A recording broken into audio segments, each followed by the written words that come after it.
Let me ask you something real. Have you ever said something to your partner that you thought was perfectly clear and they heard something completely different? Have you ever tried to help and they got mad? Have you ever pulled away and they panicked? That's not because you don't love each other. It's because you're speaking different languages. Literally, men are from Mars, women are from Venus. And for centuries, we've been trying to communicate across galaxies without a translator. In the next 2 hours, you're going to get that translator. You're going to learn why men go into their caves, why women talk in circles, and how to actually get what you want without fighting. Stick around, because by the time this ends, you'll finally understand why your partner does what they do. And you'll never see relationships the same way again. Let me start with a story that changed my life.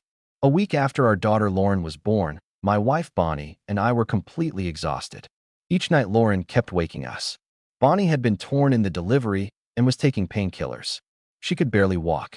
After 5 days of staying home to help, I went back to work. She seemed to be getting better. While I was away, she ran out of pain pills. Instead of calling me at the office, she asked one of my brothers, who was visiting, to purchase more.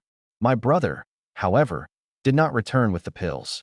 Consequently, she spent the whole day in pain, taking care of a newborn. I had no idea that her day had been so awful. When I returned home, she was very upset. I misinterpreted the cause of her distress and thought she was blaming me. She said, "I've been in pain all day. I ran out of pills. I've been stranded in bed and nobody cares." I said defensively, "Why didn't you call me?" She said, "I asked your brother, but he forgot. I've been waiting for him to return all day. What am I supposed to do? I can barely walk. I feel so deserted." At this point, I exploded. My fuse was also very short that day. I was angry that she hadn't called me. I was furious that she was blaming me when I didn't even know she was in pain. After exchanging a few harsh words, I headed for the door. I was fired, irritable, and had heard enough. We had both reached our limits. Then something started to happen that would change my life. Bonnie said, "Stop, please don't leave. This is when I need you the most. I'm in pain. I haven't slept in days. Please listen to me." I stopped for a moment to listen. She said, "John Gray, you're a fair-weather friend. As long as I'm sweet, loving Bonnie, you are here for me. But as soon as I'm not, you walk right out that door." Then she paused, and her eyes filled up with tears. As her tone shifted, she said, "Right now I'm in pain. I have nothing to give. This is when I need you the most. Please, come over here and hold me. You don't have to say anything. I just need to feel your arms around me. Please don't go."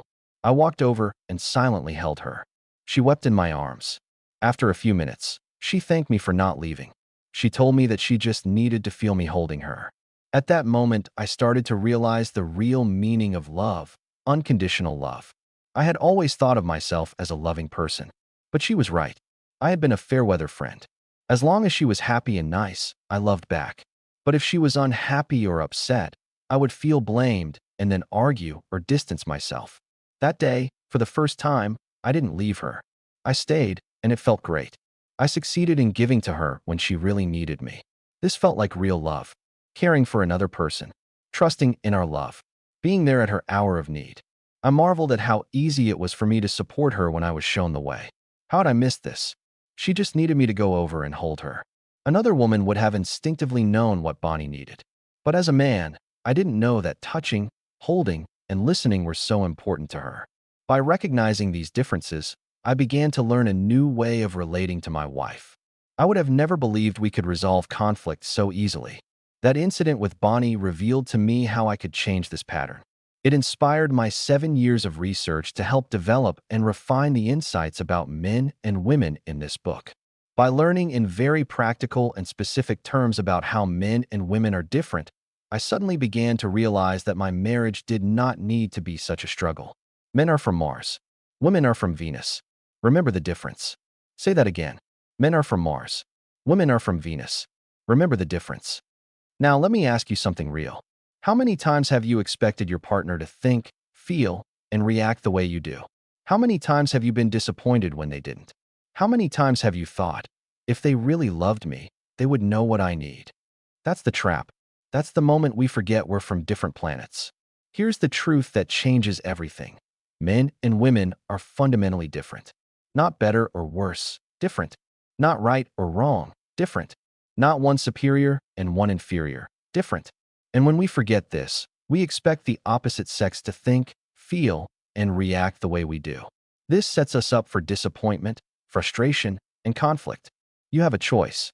Keep expecting your partner to be like you and keep getting disappointed. Or remember that they're from a different planet and start understanding them. That's the key. Let me give you the metaphor that makes all the difference. Imagine that men are from Mars and women are from Venus. One day long ago, the Martians, looking through their telescopes, discovered the Venusians. Just glimpsing the Venusians awakened feelings they had never known. They fell in love and quickly invented space travel and flew to Venus. The Venusians welcomed the Martians with open arms. They had intuitively known that this day would come. Their hearts opened wide to a love they had never felt before. The love between the Venusians and Martians was magical. They delighted in being together, doing things together, and sharing together. Though from different worlds, they reveled in their differences. They spent months learning about each other, exploring and appreciating their different needs, preferences, and behavior patterns. For years, they lived together in love and harmony. Then they decided to fly to Earth. In the beginning, everything was wonderful and beautiful. But the effects of Earth's atmosphere took hold, and one morning, everyone woke up with a peculiar kind of amnesia. Selective amnesia? Both the Martians and Venusians forgot that they were from different planets and were supposed to be different. In one morning, everything they had learned about their differences was erased from their memory. And since that day, men and women have been in conflict. Without the awareness that we are supposed to be different, men and women are at odds with each other. We usually become angry or frustrated with the opposite sex because we have forgotten this important truth. We expect the opposite sex to be more like ourselves. We desire them to want what we want and feel the way we feel. We mistakenly assume that if our partners love us, they will react and behave in certain ways, the ways we react and behave when we love someone. This attitude sets us up to be disappointed again and again and prevents us from taking the necessary time to communicate lovingly about our differences. Men are from Mars. Women are from Venus. Remember the difference. Let me break down what this means in practical terms. Men are from Mars. Martians value power, competency, efficiency, and achievement. They are always doing things to prove themselves and develop their power and skills. Their sense of self is defined through their ability to achieve results. They experience fulfillment primarily through success and accomplishment. Everything on Mars is a reflection of these values. Even their dress is designed to reflect their skills and competence. Police officers, soldiers, businessmen, scientists, cab drivers, technicians, and chefs all wear uniforms or at least hats to reflect their competence and power. They don't read magazines like Psychology Today, Self, or People. They are more concerned with outdoor activities like hunting, fishing, and racing cars. They are interested in the news, weather, and sports and couldn't care less about romance novels and self-help books. They are more interested in objects and things rather than people and feelings. Even today on Earth, while women fantasize about romance, men fantasize about powerful cars, faster computers, gadgets, gizmos, and new, more powerful technology. Men are preoccupied with the things that can help them express power by creating results and achieving their goals. Achieving goals is very important to a Martian because it is a way for him to prove his competence and thus feel good about himself. And for him to feel good about himself, he must achieve these goals by himself. Someone else can't achieve them for him. Martians pride themselves in doing things all by themselves. Autonomy is a symbol of efficiency, power, and competence. Understanding this Martian characteristic can help women understand why men resist so much being corrected or being told what to do. To offer a man unsolicited advice is to presume that he doesn't know what to do or that he can't do it on his own. Men are very touchy about this because the issue of competence is so very important to them. Because he is handling his problems on his own, a Martian rarely talks about his problems unless he needs expert advice. He reasons, "Why involve someone else when I can do it by myself?" He keeps his problems to himself unless he requires help from another to find a solution. Asking for help when you can do it yourself is perceived as a sign of weakness. However, if he truly does need help, then it is a sign of wisdom to get it. In this case, he will find someone he respects and then talk about his problem. Talking about a problem on Mars is an invitation for advice. Another Martian feels honored by the opportunity. Automatically, he puts on his Mr. Fix-It hat, listens for a while, and then offers some jewels of advice. This Martian custom is one of the reasons men instinctively offer solutions when women talk about problems. When a woman innocently shares upset feelings or explores out loud the problems of her day, a man mistakenly assumes she is looking for some expert advice. He puts on his Mr. Fix-It hat and begins giving advice. This is his way of showing love and of trying to help. He wants to help her feel better by solving her problems. He wants to be useful to her. He feels he can be valued and thus worthy of her love when his abilities are used to solve her problems. Once he has offered a solution, however, and she continues to be upset, it becomes increasingly difficult for him to listen because his solution is being rejected and he feels increasingly useless. He has no idea that by just listening with empathy and interest he can be supportive. He does not know that on Venus, talking about problems is not an invitation to offer a solution. Men are from Mars. Women are from Venus. Remember the difference. Now let's look at Venus. Women are from Venus. Venusians have different values. They value love, communication, beauty, and relationships. They spend a lot of time supporting, helping, and nurturing one another. Their sense of self is defined through their feelings and the quality of their relationships.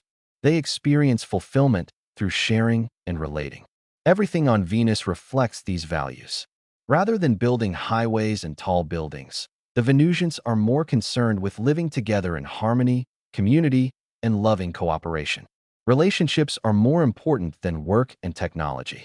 In most ways, their world is the opposite of Mars. They do not wear uniforms like the Martians to reveal their competence. On the contrary, they enjoy wearing a different outfit every day, according to how they are feeling.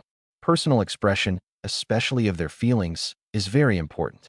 They may even change outfits several times a day as their mood changes. Communication is of primary importance. To share their personal feelings is much more important than achieving goals and success. Talking and relating to one another is a source of tremendous fulfillment. This is hard for a man to comprehend. He can come close to understanding a woman's experience of sharing and relating by comparing it to the satisfaction he feels when he wins a race, achieves a goal, or solves a problem. Instead of being goal-oriented, women are relationship-oriented. They are more concerned with expressing their goodness, love, and caring. Two Martians go to lunch to discuss a project or business goal. They have a problem to solve. In addition, Martians view going to a restaurant as an efficient way to approach food. No shopping, no cooking, and no washing dishes. For Venusians, going to lunch is an opportunity to nurture a relationship, for both giving support to and receiving support from a friend.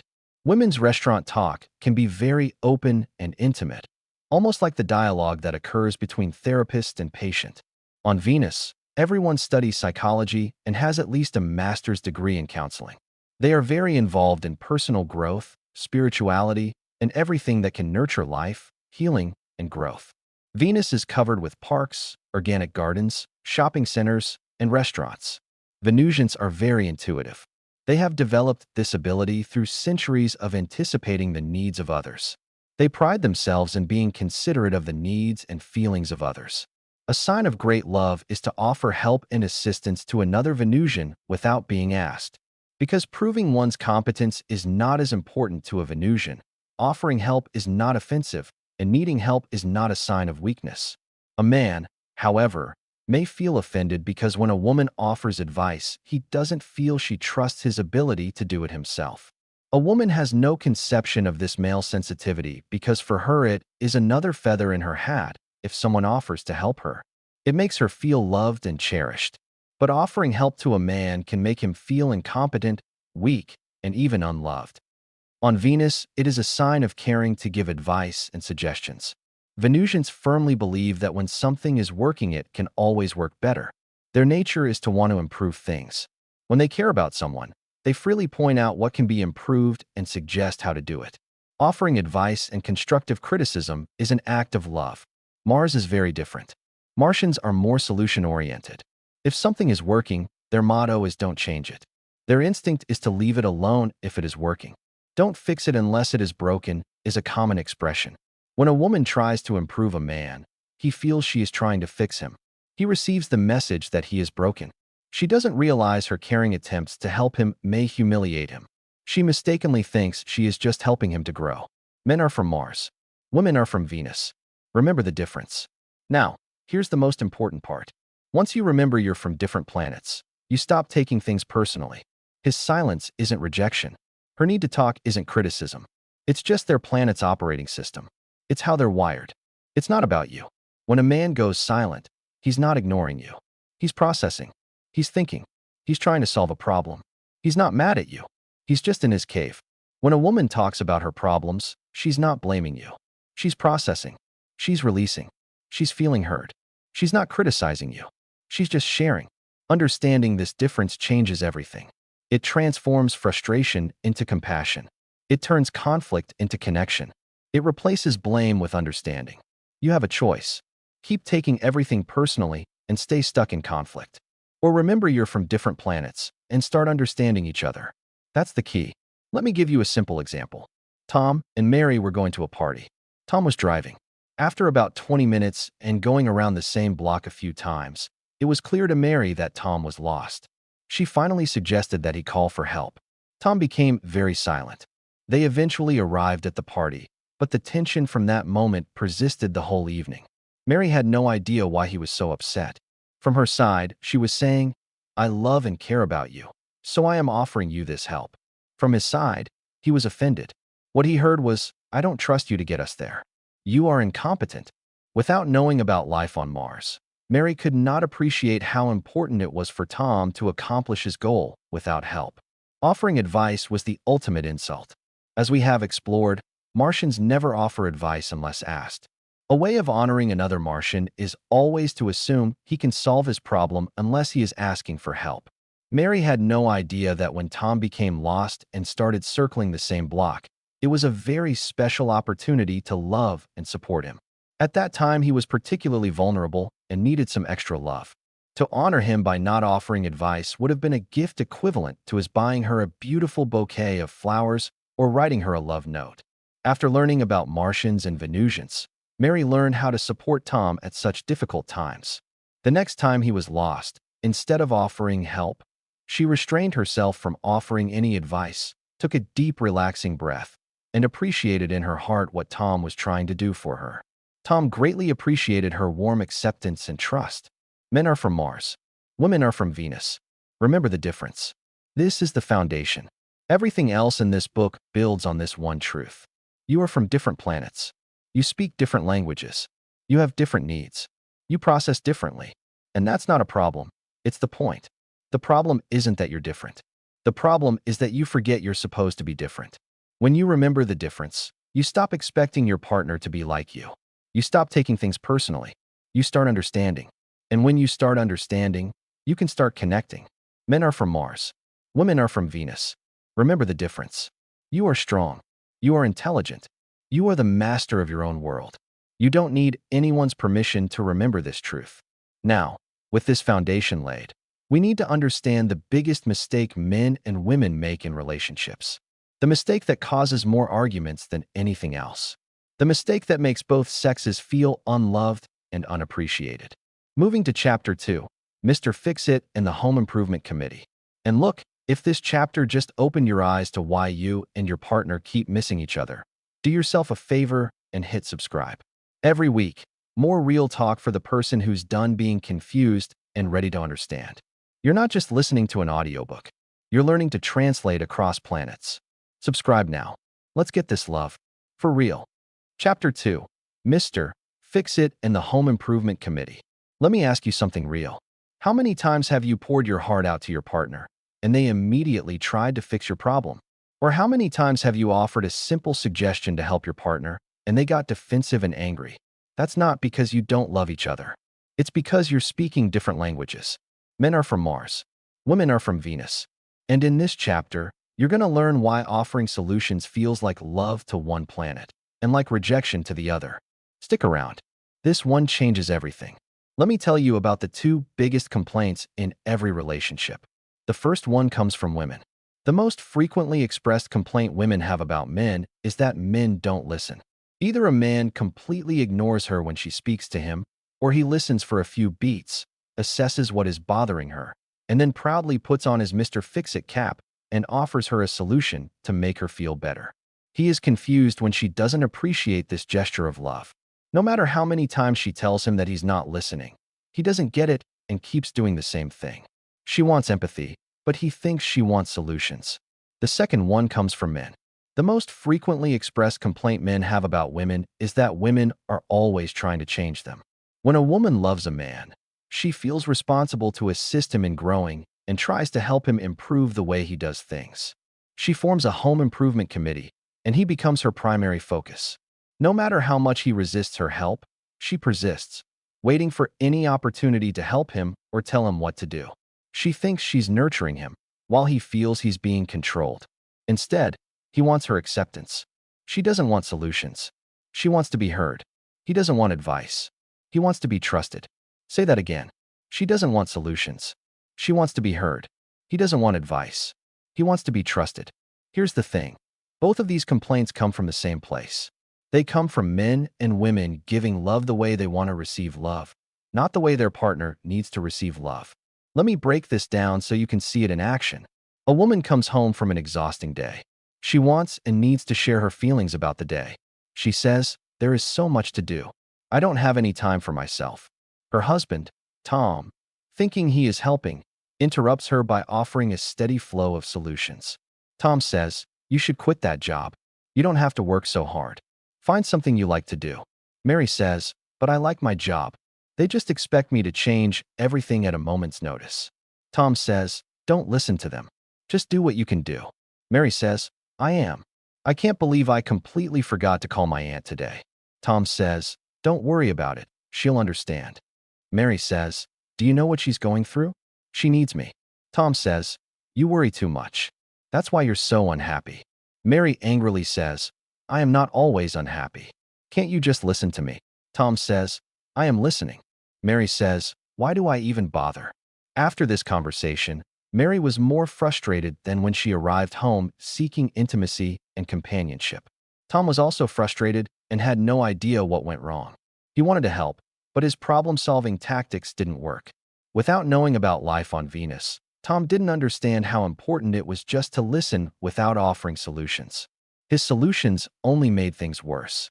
You see, Venusians never offer solutions when someone is talking. A way of honoring another Venusian is to listen patiently with empathy, seeking truly to understand the other's feelings. Tom had no idea that just listening with empathy to Mary express her feelings would bring her tremendous relief and fulfillment. When Tom heard about the Venusians and how much they needed to talk, he gradually learned how to listen. When Mary now comes home tired and exhausted, their conversations are quite different. They sound like this. Mary says, "There is so much to do. I have no time for me." Tom takes a deep breath, relaxes on the exhale, and says, "Sounds like you had a hard day." Mary says, "They expect me to change everything at a moment's notice. I don't know what to do." Tom pauses and then says, Mary says, "I even forgot to call my aunt." Tom says with a slightly wrinkled brow, "Oh no." Mary says, "She needs me so much right now. I feel so bad." Tom says, "You are such a loving person. Come here, let me give you a hug." Tom gives Mary a hug, and she relaxes in his arms with a big sigh of relief. She then says, "I love talking with you. You make me really happy. Thanks for listening. I feel much better." Not only Mary, but also Tom felt better. He was amazed at how much happier his wife was when he finally learned to listen. She doesn't want solutions. She wants to be heard. He doesn't want advice. He wants to be trusted. Now let's look at the other side of the equation. Tom and Mary were going to a party. Tom was driving. After about 20 minutes and going around the same block a few times, it was clear to Mary that Tom was lost. She finally suggested that he call for help. Tom became very silent. They eventually arrived at the party, but the tension from that moment persisted the whole evening.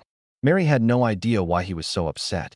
From her side, she was saying, "I love and care about you, so I am offering you this help." From his side, he was offended. What he heard was, "I don't trust you to get us there. You are incompetent." Without knowing about life on Mars, Mary could not appreciate how important it was for Tom to accomplish his goal without help. Offering advice was the ultimate insult. As we have explored, Martians never offer advice unless asked. A way of honoring another Martian is always to assume he can solve his problem unless he is asking for help. Mary had no idea that when Tom became lost and started circling the same block, it was a very special opportunity to love and support him. At that time, he was particularly vulnerable and needed some extra love. To honor him by not offering advice would have been a gift equivalent to his buying her a beautiful bouquet of flowers or writing her a love note. After learning about Martians and Venusians, Mary learned how to support Tom at such difficult times. The next time he was lost, instead of offering help, she restrained herself from offering any advice, took a deep, relaxing breath, and appreciated in her heart what Tom was trying to do for her. Tom greatly appreciated her warm acceptance and trust. Generally speaking, when a woman offers unsolicited advice or tries to help a man, she has no idea of how critical and unloving she may sound to him. Even though her intent is loving, her suggestions do offend and hurt. His reaction may be strong, especially if he felt criticized as a child or he experienced his father being criticized by his mother. For many men, it is very important to prove that they can get to their goal, even if it is a small thing like driving to a restaurant or party. Ironically, he may be more sensitive about the little things than the big. His feelings are like this: if I can't be trusted to do a small thing like get us to a party, how can she trust me to do the bigger things? Like their Martian ancestors, men pride themselves on being experts, especially when it comes to fixing mechanical things, getting places, or solving problems. These are the times when he needs her loving acceptance the most, and not her advice or criticism. She doesn't want solutions. She wants to be heard. He doesn't want advice. He wants to be trusted. Now, here's the most important part. Neither of these patterns is wrong. They're just Martian and Venusian. The man offering solutions is trying to show love. He wants to help. He wants to be useful. He feels valued when his abilities are used to solve problems. When he offers a solution and she continues to be upset, he feels useless and rejected. He doesn't know that by just listening with empathy and interest, he can be supportive. The woman offering advice is also trying to show love. She wants to help. She wants to nurture. She feels valued when she can support someone she cares about. When he resists her advice, she feels rejected and unloved. She doesn't know that by trusting him to solve his own problems, she can be more supportive. You have a choice.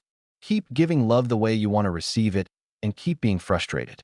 Or learn to give love the way your partner needs to receive it. That's the key. Let me give you a simple rule to live by.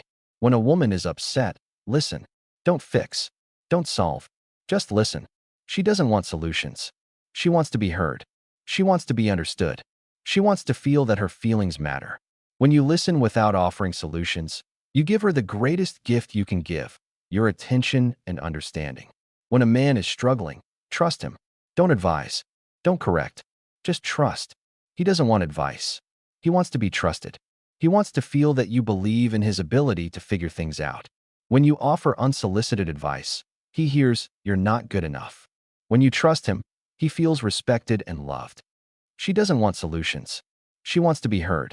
He doesn't want advice. He wants to be trusted. Let me give you a practical example of how this plays out. You're in a conversation with your partner. They're sharing a problem. You feel the urge to help. You want to fix it. You have the perfect solution. Stop. Don't offer it. Not yet. Instead, ask yourself, what do they need right now? Do they want a solution, or do they want to be heard? If it's a woman, chances are she wants to be heard. She wants you to listen, to nod, to say, I understand, to hold her hand. She wants empathy, not advice. She wants to feel that her feelings matter to you. If it's a man, chances are he wants to be trusted. He wants you to believe in his ability to solve his own problems.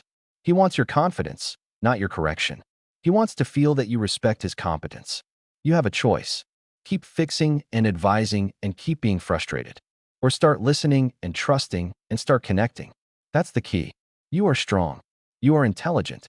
You are the master of your own world. You don't need anyone's permission to change how you communicate. Let me give you your action plan for this chapter. Real talk. No fluff. Step 1. The listening experiment. For the next week, when a woman shares a problem, practice listening without offering any solutions. Just listen. Nod. Say, I understand. Ask, how do you feel about that? Don't fix. Don't solve. Just listen. Step 2. The trust experiment. For the next week, when a man is struggling, practice trusting him. Don't offer advice. Don't correct him. Don't tell him what to do. Just trust that he can figure it out. Say, I trust you, and mean it. Step 3. The intentional pause. When you feel the urge to offer a solution or advice, pause. Take a breath. Ask yourself, is this what they need right now? Or is this what I want to give? Let the answer guide you. Step 4. The empathy reframe. Instead of here's what you should do, try, that sounds really hard. I'm here for you. This one shift changes everything. She doesn't want solutions. She wants to be heard. He doesn't want advice. He wants to be trusted. This is the truth. Men and women communicate differently. They give love differently. They receive love differently. And that's not a problem. It's the point. The problem isn't that you're different. The problem is that you forget you're supposed to be different. You expect your partner to respond the way you would respond. You give love the way you want to receive love. When you remember that she doesn't want solutions, she wants to be heard. When you remember that he doesn't want advice, he wants to be trusted. Everything changes. Now, with this distinction clear, we need to talk about how men and women deal with stress. Because when stress hits, men go to their caves and women talk. And understanding this difference is the key to getting through tough times together. Moving to chapter 3, men go to their caves and women talk. And look, if this chapter just showed you why your advice isn't landing, do yourself a favor and hit subscribe. Every week, more real talk for the person who's done being frustrated and ready to understand. You're not just listening to an audiobook. You're learning to speak your partner's language. Subscribe now. Let's get this love. For real. Chapter 3. Men go to their caves and women talk. Let me ask you something real. Have you ever come home stressed and your partner immediately started asking questions? Or have you ever come home upset and your partner went silent and disappeared into another room? That's not because they don't love you. It's because men and women cope with stress completely differently. Men go to their caves. Women talk to feel better. And when you don't understand this, you end up fighting instead of connecting. Stick around, because in this chapter, you're going to learn exactly how to handle stress the right way. And it might just save your relationship. Let me tell you about one of the biggest differences between men and women. It's how we cope with stress. Men become increasingly focused and withdrawn. Women become increasingly overwhelmed and emotionally involved. At these times, a man's needs for feeling good are different from a woman's. He feels better by solving problems. She feels better by talking about problems. Not understanding and accepting these differences creates unnecessary friction in our relationships. Let's look at a common example. When Tom comes home, he wants to relax and unwind by quietly reading the news. He is stressed by the unsolved problems of his day and finds relief through forgetting them. His wife, Mary, also wants to relax from her stressful day. She, however, wants to find relief by talking about the problems of her day. The tension slowly building between them gradually becomes resentment. Tom secretly thinks Mary talks too much, while Mary feels ignored. Without understanding their differences, they will grow further apart. You probably can recognize this situation because it is just one of many examples where men and women are at odds. This problem is not just Tom and Mary's, but is present in almost every relationship. Solving this problem for Tom and Mary depends not on how much they loved each other, but on how much they understood the opposite sex. Without knowing that women really do need to talk about problems to feel better, Tom would continue to think Mary talked too much and resist listening to her. Without knowing that Tom was reading the news to feel better, Mary would feel ignored and neglected. She would persist in trying to get him to talk when he didn't want to.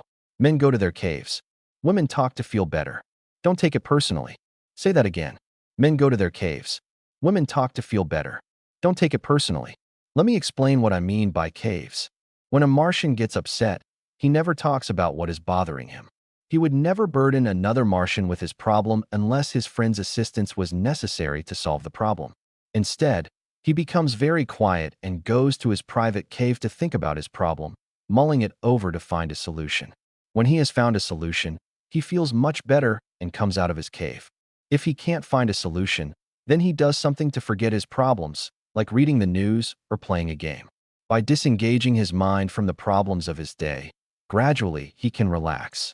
If his stress is really great, it takes getting involved with something even more challenging, like racing his car, competing in a contest, or climbing a mountain.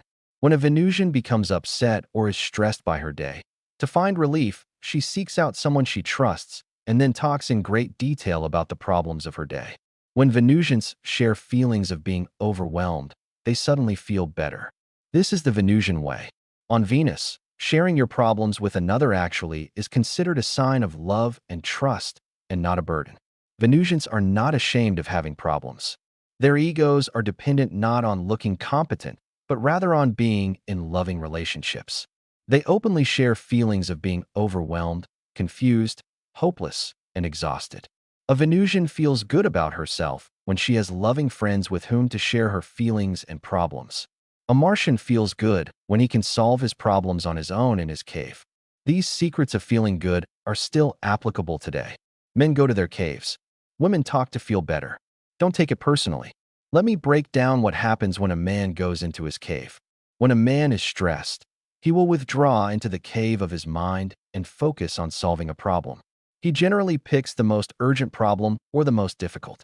He becomes so focused on solving this one problem that he temporarily loses awareness of everything else.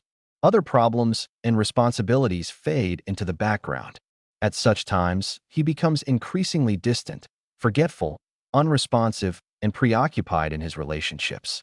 For example, when having a conversation with him at home, it seems as if only 5% of his mind is available for the relationship, while the other 95% is still at work.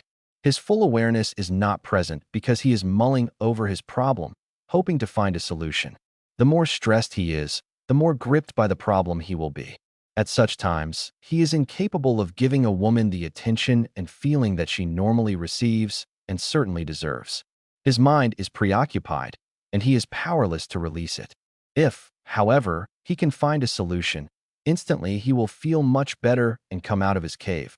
Suddenly he is available for being in a relationship again. However, if he cannot find a solution to his problem, then he remains stuck in the cave.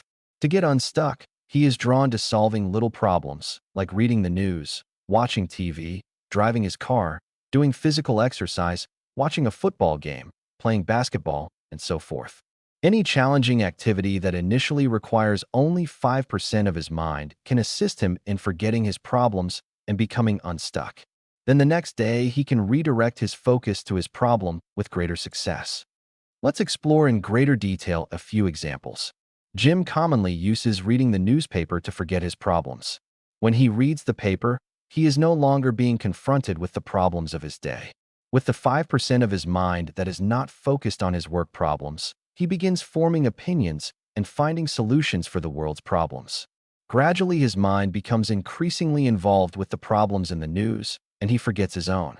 In this way, he makes the transition from being focused on his problems at work to focusing on the many problems of the world, for which he is not directly responsible. This process releases his mind from the gripping problems of work so he can focus on his wife and family again. Tom watches a football game to release his stress and unwind. He releases his mind from trying to solve his own problems by solving the problems of his favorite team. Through watching sports, he can vicariously feel he has solved a problem with each play. When his team scores points or wins, he enjoys the feeling of success. If his team loses, he suffers their loss as his own. In either case, however, his mind is released from the grip of his real problems. For Tom and many men, the inevitable release of tension that occurs at the completion of any sporting event, news event, or movie provides a release from the tension he feels in his life. Men go to their caves. Women talk to feel better. Don't take it personally. Now let me tell you how women react to the cave. When a man is stuck in his cave, he is powerless to give his partner the quality attention she deserves. It is hard for her to be accepting of him at these times because she doesn't know how stressed he is. If he were to come home and talk about all his problems, then she could be more compassionate. Instead, he doesn't talk about his problems, and she feels he is ignoring her. She can tell he is upset, but mistakenly assumes he doesn't care about her because he isn't talking to her. Women generally do not understand how Martians cope with stress. They expect men to open up and talk about all their problems the way Venusians do.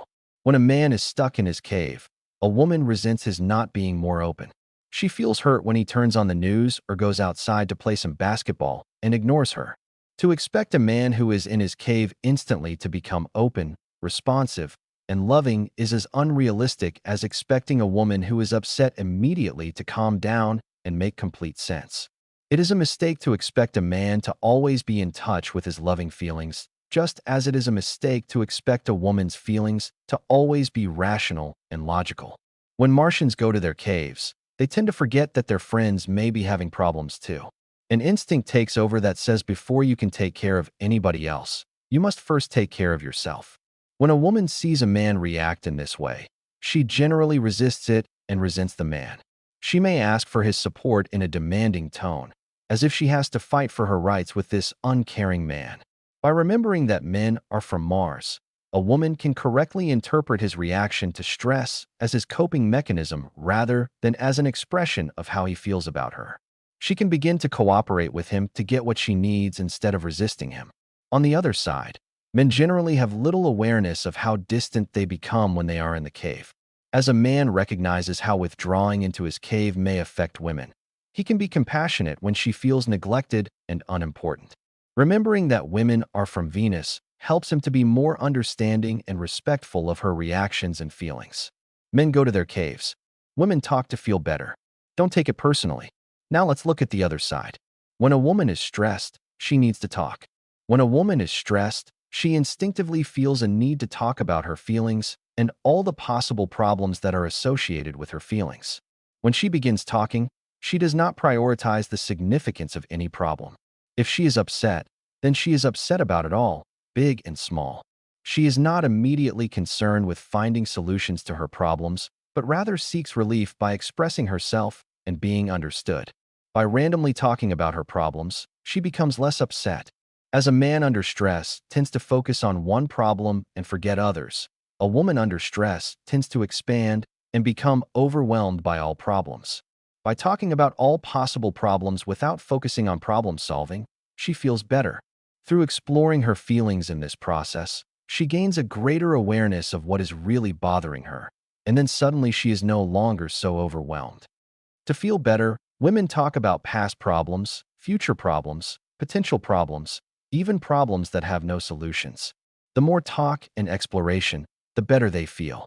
This is the way women operate. To expect otherwise is to deny a woman her sense of self. When a woman is overwhelmed, she finds relief through talking in great detail about her various problems. Gradually, if she feels she is being heard, her stress disappears. After talking about one topic, she will pause and then move on to the next. In this way, she continues to expand talking about problems, worries, disappointments, and frustrations. These topics need not be in any order and tend to be logically unrelated. If she feels she is not being understood, her awareness may expand even further, and she may become upset about more problems. Just as a man who is stuck in the cave needs little problems to distract him, a woman who doesn't feel heard will need to talk about other problems that are less immediate to feel relief. To forget her own painful feelings, she may become emotionally involved in the problems of others. In addition, she may find relief through discussing the problems of her friends, relatives, and associates. Whether she is talking about her problems or others' problems, talking is a natural and healthy Venusian reaction to stress. Men go to their caves. Women talk to feel better. Don't take it personally. Now, here's where the conflict happens. When women talk about problems, men usually resist. A man assumes she is talking with him about her problems because she is holding him responsible. The more problems, the more he feels blamed. He does not realize that she is talking to feel better. A man doesn't know that she will appreciate it if he just listens. Martians talk about problems for only two reasons. They are blaming someone or they are seeking advice. If a woman is really upset, a man assumes she is blaming him. If she seems less upset, then he assumes she is asking for advice. If he assumes she is asking for advice, then he puts on his Mr. Fix-It hat to solve her problems. If he assumes she is blaming him, then he draws his sword to protect himself from attack. In both cases, he soon finds it difficult to listen. If he offers solutions to her problems, she just continues talking about more problems.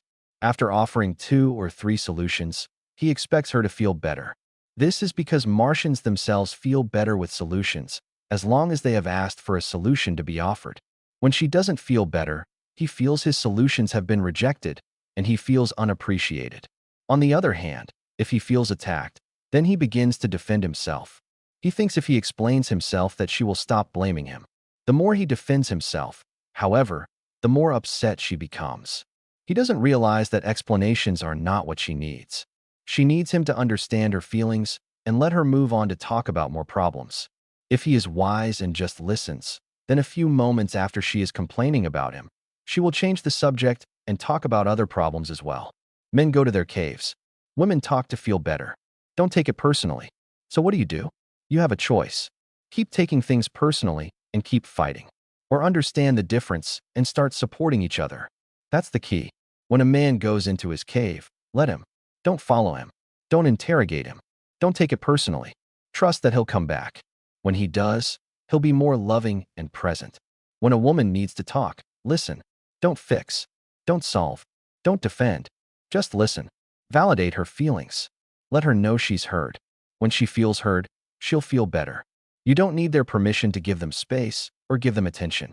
You just need to understand their needs. Let me give you your action plan for this chapter. Real talk. No fluff. Step 1. The cave awareness. When your partner seems distant, ask yourself, are they in their cave? Do they need space? If yes, give it to them. Don't take it personally. Step 2. The talk awareness. When your partner needs to talk, ask yourself, do they need solutions or just a listening ear? If they need to be heard, listen. Don't offer advice unless asked. Step 3. The space conversation. Talk to your partner about their stress patterns. Ask, when you're stressed, what do you need from me? Let them tell you. Listen to what they say. Step 4. The trust practice. When your partner goes into their cave, practice trusting them. Say to yourself, they're not rejecting me. They're processing. They'll come back. Men go to their caves. Women talk to feel better. Don't take it personally. This is the truth. Men and women handle stress differently. Men withdraw. Women talk. Neither is wrong. Neither is better. They're just different. When you understand this difference, you stop taking things personally. You stop fighting. You start supporting. And when you start supporting, you start connecting. Now, with this understanding of stress, we need to talk about how to motivate the opposite sex. Because men and women are motivated by different things. Men need to be needed. Women need to be cherished. Moving to chapter 4, how to motivate the opposite sex. And look, if this chapter just showed you why your partner handles stress differently, do yourself a favor and hit subscribe. Every week, more real talk for the person who's done being confused and ready to understand. You're not just listening to an audiobook. You're learning to support across planets. Subscribe now. Let's get this love. For real. Chapter 4. How to motivate the opposite sex. Let me ask you something real. Why does your partner seem motivated one day and completely checked out the next? Why do men pull away when you try to get closer? Why do women get resentful when you're just trying to help? The answer is simple. Men and women are motivated by completely different things. Men need to feel needed. Women need to feel cherished. And if you're giving the wrong kind of motivation, you're actually pushing them away. Stick around, because in this chapter, you're going to learn exactly how to motivate your partner the right way. And it might just change everything. Let me tell you a story about the Martians and Venusians. Centuries before the Martians and Venusians got together, they had been quite happy living in their separate worlds. Then one day, everything changed. The Martians and Venusians on their respective planets suddenly became depressed. It was this depression, however, that motivated them eventually to come together. Understanding the secrets of their transformation helps us today to recognize how men and women are motivated in different ways.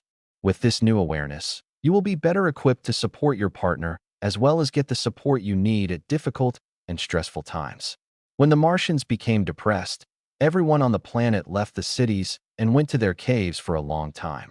They were stuck and couldn't come out until one day when a Martian happened to glimpse the beautiful Venusians through his telescope.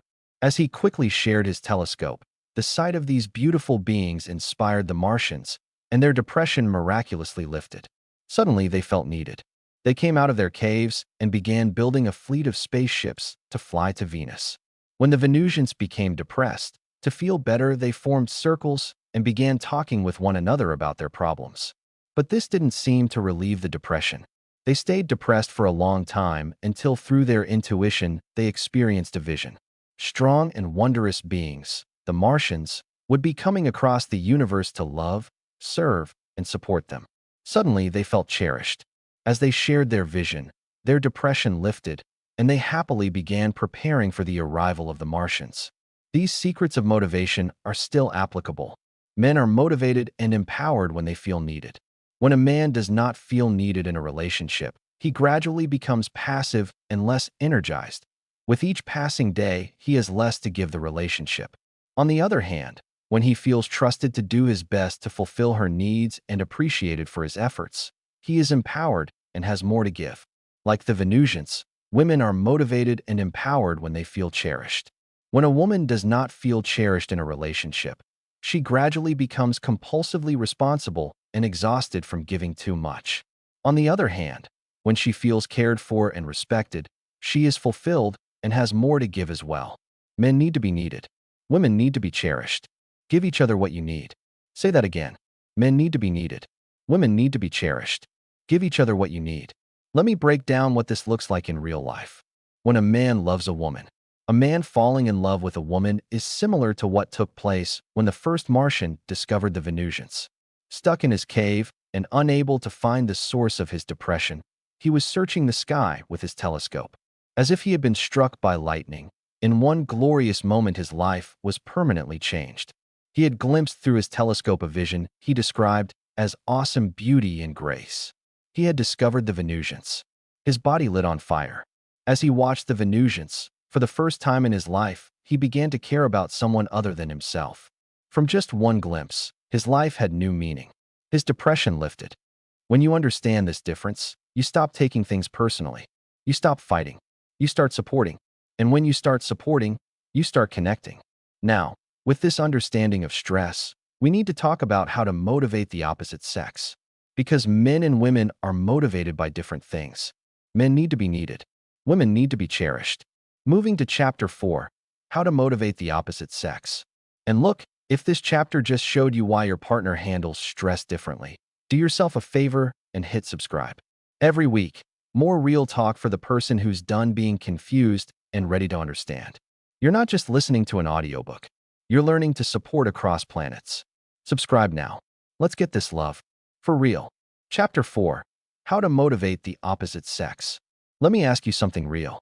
Why does your partner seem motivated one day and completely checked out the next? Why do men pull away when you try to get closer? Why do women get resentful when you're just trying to help? The answer is simple.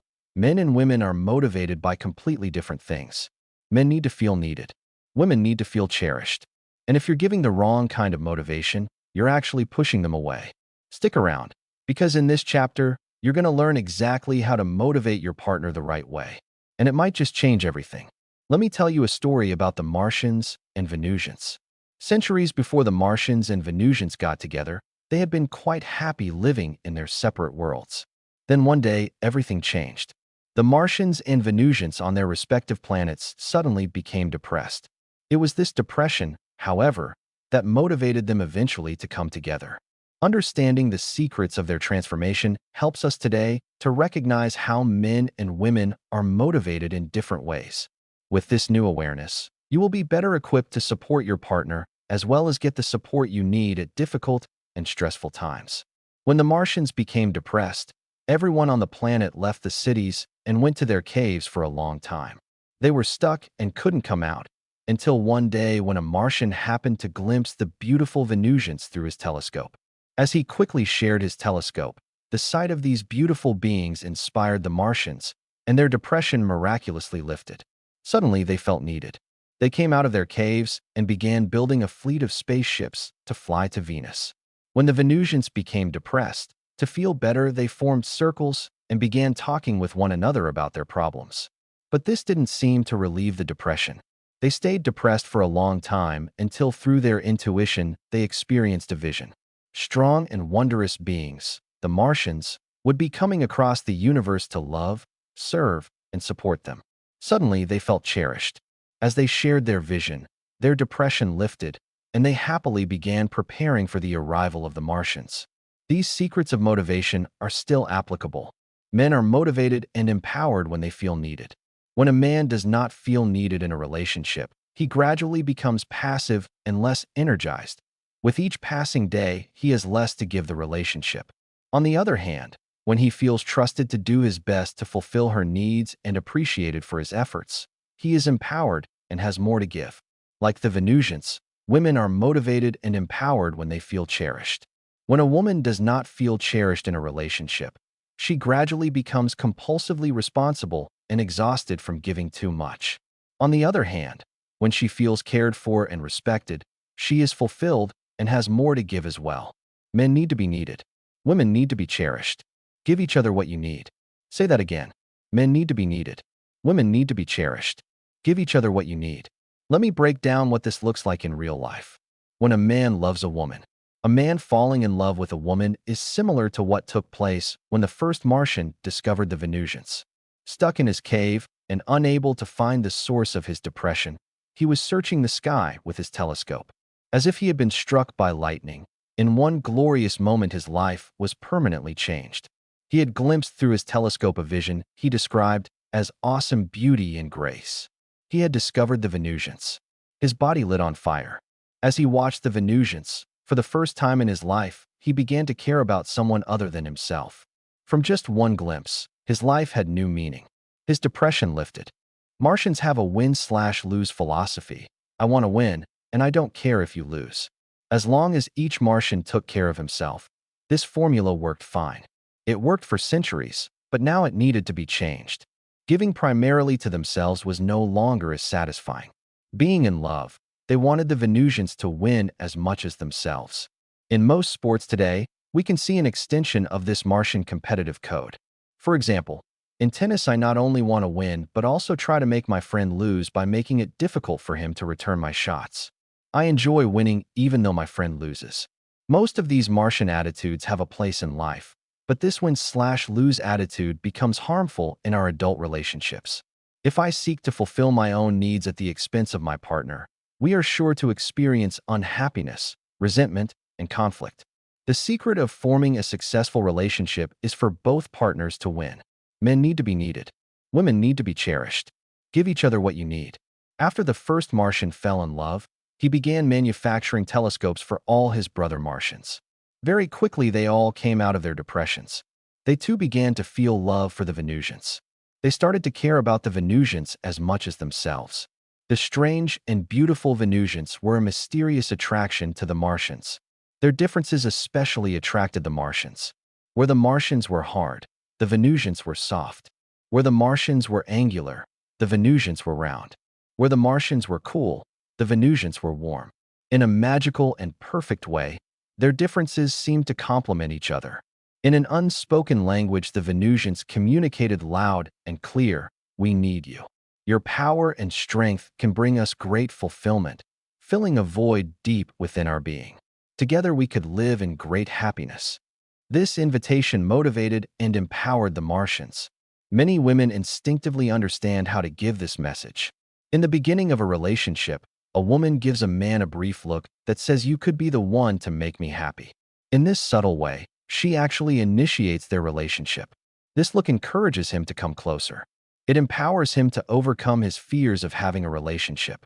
Unfortunately, once they are in a relationship and as the problems begin to emerge, she doesn't know how important that message still is to him and neglects to send it.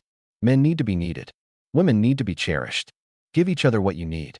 Now let me tell you about when a woman loves a man. A woman falling in love with a man is similar to what took place when the first Venusian believed that the Martians were coming. She dreamed that a fleet of spaceships from the heavens would land and a race of strong and caring Martians would emerge. These beings would not need nurturing, but instead wanted to provide for and take care of the Venusians. These Martians were very devoted and were inspired by the Venusian beauty and culture. The Martians recognized that their power and competence were meaningless without someone to serve.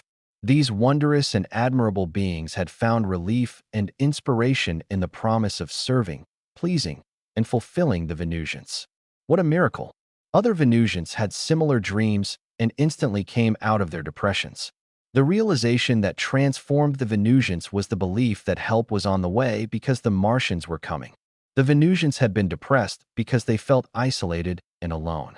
To come out of depression, they needed to feel that loving help was on the way. Most men have little awareness of how important it is to a woman to feel supported by someone who cares. Women are happy when they believe their needs will be met. When a woman is upset, overwhelmed, confused, exhausted, or hopeless, what she needs most is simple companionship. She needs to feel she is not alone. She needs to feel loved and cherished. Empathy, understanding, validation, and compassion go a long way to assist her in becoming more receptive and appreciative of his support.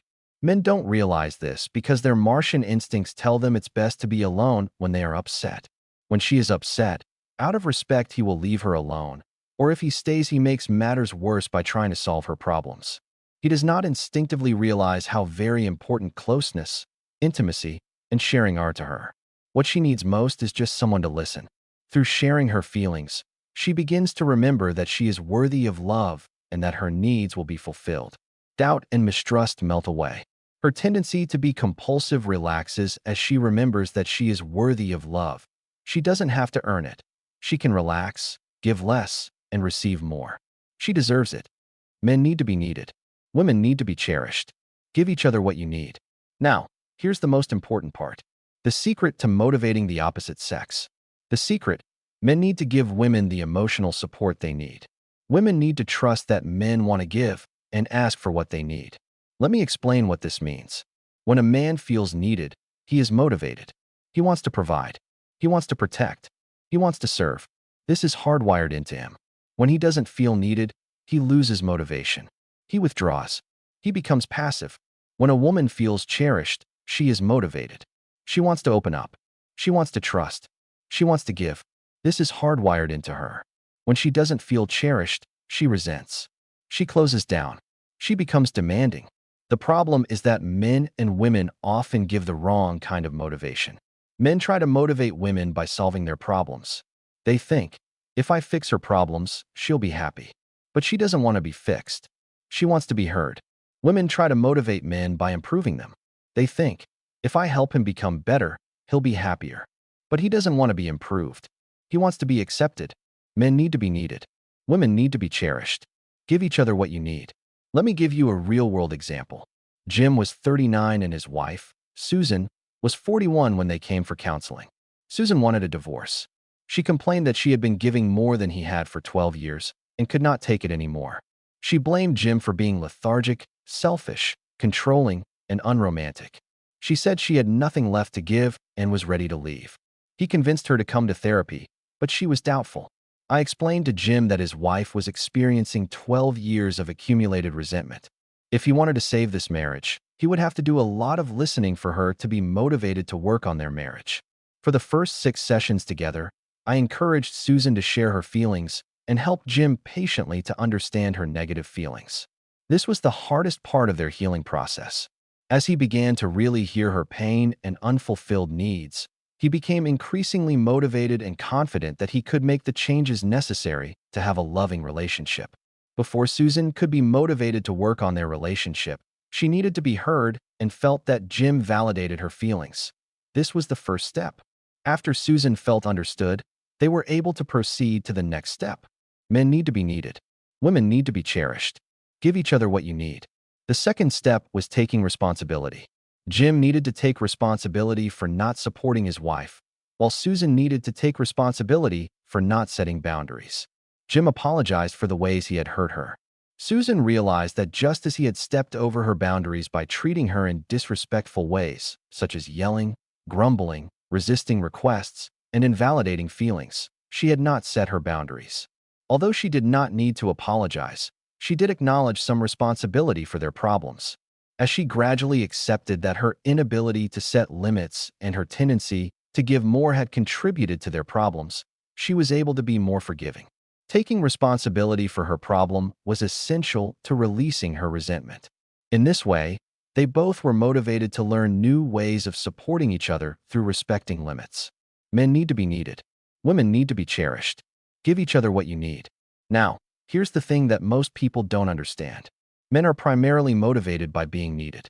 Women are primarily motivated by being cherished. When a man feels trusted, accepted, and appreciated, he wants to give more.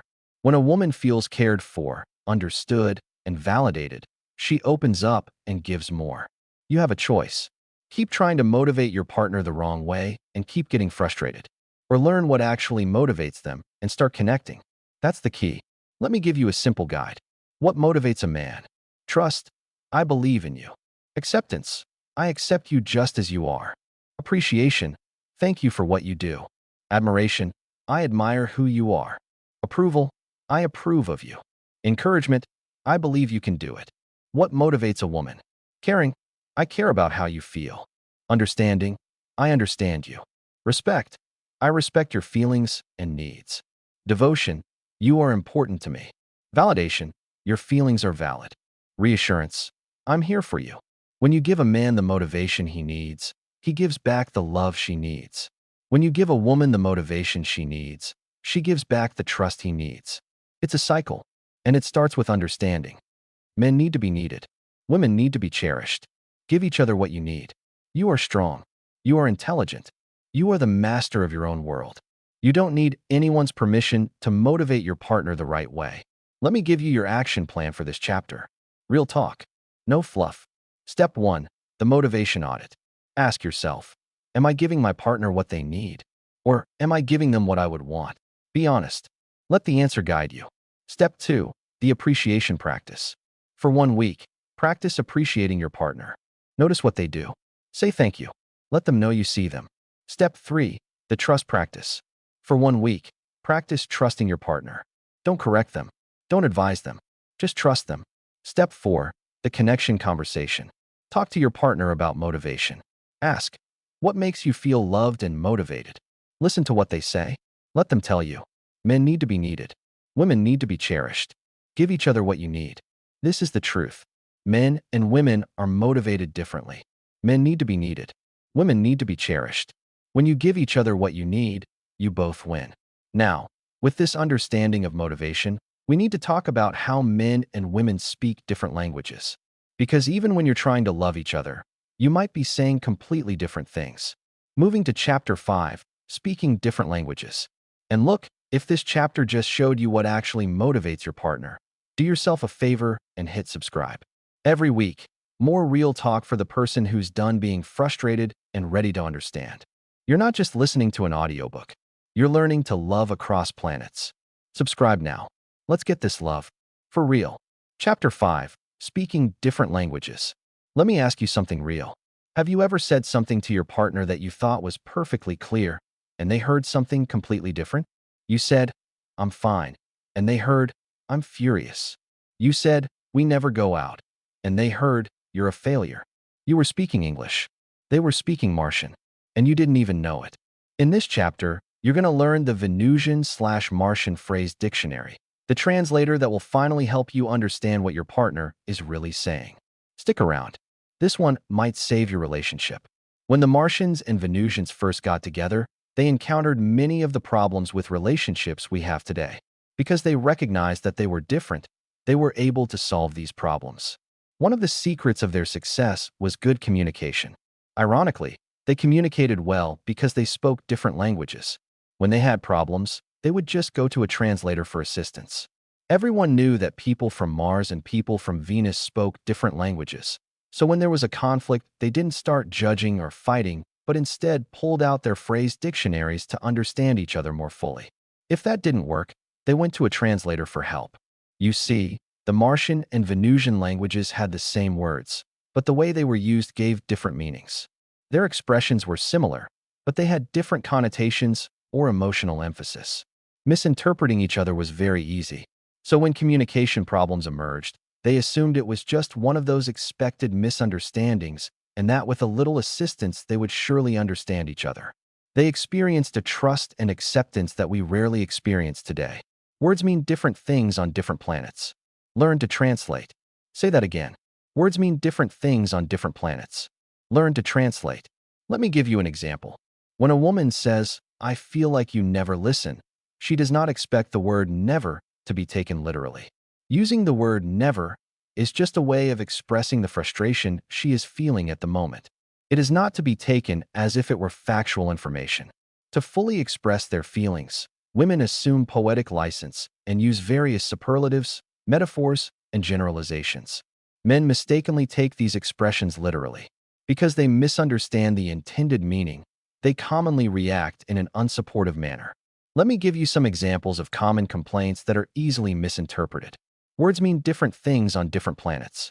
Learn to translate. Here's the Venusian/Martian phrase dictionary.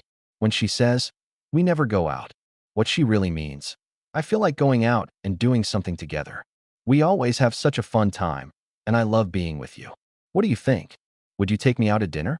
It has been a few days since we went out." What he hears: "You are not doing your job. What a disappointment you have turned out to be. We never do anything together anymore because you are lazy, unromantic, and just boring." When she says, "Everyone ignores me," what she really means: "Today, I am feeling ignored and unacknowledged.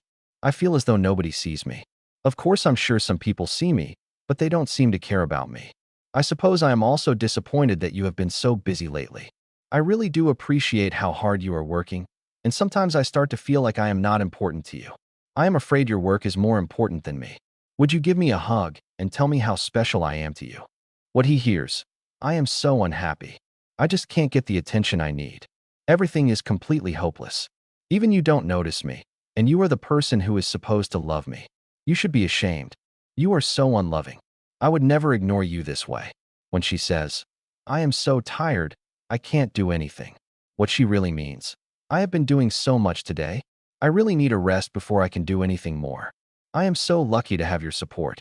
Would you give me a hug and reassure me that I am doing a good job and that I deserve a rest?" What he hears: "I do everything and you do nothing. You should do more. I can't do it all. I feel so hopeless. I want a real man to live with. Picking you was a big mistake."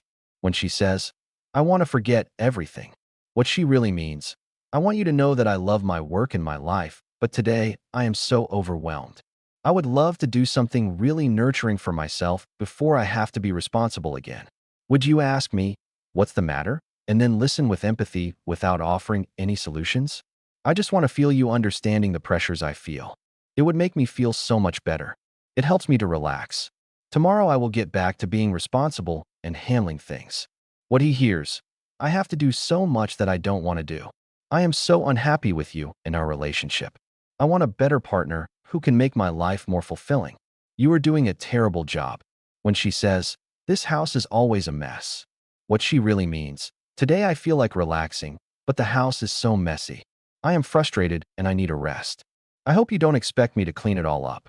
Would you agree with me that it is a mess and then offer to help clean up part of it?" What he hears: "This house is a mess because of you. I do everything possible to clean it up, and before I have finished, you have messed it up again. You are a lazy slob, and I don't want to live with you unless you change. Clean up or clear out." Words mean different things on different planets. Learn to translate. Now, let me tell you about something that confuses women the most: when a man goes silent. One of the big challenges for men is correctly to interpret and support a woman when she is talking about her feelings. The biggest challenge for women is correctly to interpret and support a man when he isn't talking. Silence is most easily misinterpreted by women. Quite often, a man will suddenly stop communicating and become silent. This was unheard of on Venus. At first, a woman thinks the man is deaf. She thinks that maybe he doesn't hear what's being said, and that is why he is not responding. You see, men and women think and process information very differently. Women think out loud, sharing their process of inner discovery with an interested listener. Even today, a woman often discovers what she wants to say through the process of just talking. This process of just letting thoughts flow freely and expressing them out loud helps her to tap into her intuition. This process is perfectly normal and especially necessary sometimes. But men process information very differently. Before they talk or respond, they first silently mull over or think about what they have heard or experienced. Internally and silently, they figure out the most correct or useful response. They first formulate it inside and then express it. This process could take from minutes to hours. And to make matters even more confusing for women, if he does not have enough information to process an answer, a man may not respond at all. Women need to understand that when he is silent, he is saying, "I don't know what to say yet, but I am thinking about it." Instead, what they hear is, "I am not responding to you because I don't care about you, and I am going to ignore you. What you have said to me is not important, and therefore I am not responding." Words mean different things on different planets. Learn to translate. Now let me explain the Martian/Venusian phrase dictionary for when men are silent. When he says, I'm okay, what he really means, I am okay, I can deal with my upset, I don't need any help, thank you. What she hears, I am not upset because I do not care, or I am not willing to share with you my upset feelings. I do not trust you to be there for me. When he says, I'm fine, what he really means, I am fine because I am successfully dealing with my upset or problem. I don't need any help. If I do, I will ask. What she hears, I don't care about what has happened. This problem is not important to me. Even if it upsets you, I don't care. When he says, it's nothing, what he really means, nothing is bothering me that I cannot handle alone. Please don't ask any more questions about it. What she hears, I don't know what is bothering me. I need you to ask me questions to assist me in discovering what is happening. When he says, it's all right, what he really means, this is a problem, but you are not to blame. I can resolve this within myself if you don't interrupt my process by asking more questions or offering suggestions. Just act like it didn't happen and I can process it within myself more effectively. What she hears, this is the way it is supposed to be. Nothing needs to be changed. You can abuse me and I can abuse you. Words mean different things on different planets. Learn to translate. Now, here's the most important part. Women need to learn that men process internally before speaking. Men need to learn that women process by talking. Listening is a skill that can be learned. You have a choice. Keep misinterpreting each other and keep fighting. Or learn to translate and start understanding. That's the key. Let me give you some practical tips. For men, when a woman talks about problems, she doesn't want solutions. She wants to be heard. She wants to feel understood. She wants to feel that her feelings matter. Don't try to fix her. Don't try to solve her problems. Just listen. Nod. Say, I understand. Ask, how did that make you feel? Let her talk. She'll feel better. For women, when a man goes silent, he's not ignoring you. He's processing. He's thinking. He's trying to solve a problem. He's not mad at you. He's just in his cave. Don't follow him into his cave. Don't interrogate him. Don't take it personally. Give him space. Trust that he'll come back. When he does, he'll be more loving and present. Words mean different things on different planets. Learn to translate. You are strong. You are intelligent. You are the master of your own world. You don't need anyone's permission to learn to translate. Let me give you your action plan for this chapter. Real talk. No fluff. Step 1. The translation practice. When your partner says something that triggers you, pause. Ask yourself, what are they really trying to say? What do they need from me? Let the answer guide you. Step 2. The phrase dictionary. Create your own phrase dictionary. Write down the things your partner says that trigger you. Next to each one, write what you think they really mean. Then ask them. See if you're right. Step 3. The listening practice. For 1 week, practice listening without interrupting. Let your partner finish. Don't plan your response. Just listen. Ask clarifying questions. Make sure you understand before you respond. Step 4. The space practice. When your partner needs space, give it to them. Don't take it personally. Trust that they'll come back. Words mean different things on different planets. Learn to translate. This is the truth. Men and women speak different languages. The same words mean different things. When you learn to translate, you stop fighting and start understanding. Now, with this understanding of different languages, we need to talk about one of the most confusing things men do. They pull away, and women panic. But there's a reason for it. Moving to chapter 6, men are like rubber bands. And look, if this chapter just showed you how to finally understand what your partner is really saying, do yourself a favor and hit subscribe. Every week, more real talk for the person who's done being confused and ready to translate. You're not just listening to an audiobook. You're learning to speak your partner's language. Subscribe now. Let's get this love. For real. Chapter 6. Men are like rubber bands. Let me ask you something real. Have you ever been in a relationship where everything was going great, and then suddenly your man pulled away? 1 minute he was loving and attentive. The next minute he was distant and cold. You thought you did something wrong. You panicked. You chased him. And the more you chased, the further he pulled away. That's not because he doesn't love you. It's because men are like rubber bands. Stick around, because in this chapter, you're going to learn exactly why men pull away, what to do about it, and how to get them to come back stronger than ever. Men are like rubber bands. When they pull away, they can stretch only so far before they come springing back. A rubber band is the perfect metaphor to understand the male intimacy cycle. This cycle involves getting close, pulling away, and then getting close again. Most women are surprised to realize that even when a man loves a woman, periodically he needs to pull away before he can get closer. Men instinctively feel this urge to pull away. It is not a decision or choice. It just happens. It is neither his fault nor her fault.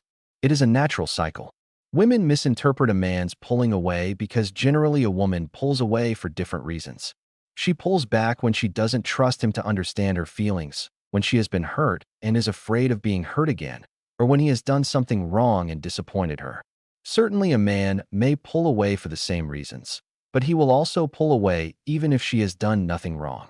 He may love and trust her, and then suddenly he begins to pull away. Like a stretched rubber band, he will distance himself and then come back all on his own. A man pulls away to fulfill his need for independence or autonomy. When he has fully stretched away, then instantly he will come springing back. When he has fully separated, then suddenly he will feel his need for love and intimacy again. Automatically, he will be more motivated to give his love and receive the love he needs. When a man springs back, he picks up the relationship at whatever degree of intimacy it was when he stretched away. He doesn't feel any need for a period of getting reacquainted again. Men are like rubber bands. Pull away, then spring back. Let them stretch. Say that again. Men are like rubber bands. Pull away, then spring back. Let them stretch. Let me give you a real-world example. Maggie was distressed, anxious, and confused. She and her boyfriend, Jeff, had been dating for 6 months. Everything had been so romantic. Then, without any apparent reason, he began to distance himself emotionally. Maggie could not understand why he had suddenly pulled away. She told me, "One minute he was so attentive, and then the next he didn't even want to talk to me. I have tried everything to get him back, but it only seems to make matters worse. He seems so distant. I don't know what I did wrong. Am I so awful?" When Jeff pulled away, Maggie took it personally. This is a common reaction. She thought she had done something wrong and blamed herself. She wanted to make things right again, but the more she tried to get close to Jeff, the more he pulled away. After taking my seminar, Maggie was so relieved. Her anxiety and confusion immediately disappeared. Most important, she stopped blaming herself. She realized that when Jeff pulled away, it was not her fault. In addition, she learned why he was pulling away and how gracefully to deal with it. Maggie realized that when she was trying to get close while Jeff was trying to pull away, she was actually preventing him from stretching his full distance and then springing back. By running after him, she was preventing him from ever feeling that he needed her and wanted to be with her. She realized that she had done this in every relationship. Unknowingly, she had obstructed an important cycle. By trying to maintain intimacy, she had prevented it. Men are like rubber bands. Pull away, then spring back. Let them stretch. If a man does not have the opportunity to pull away, he never gets a chance to feel his strong desire to be close.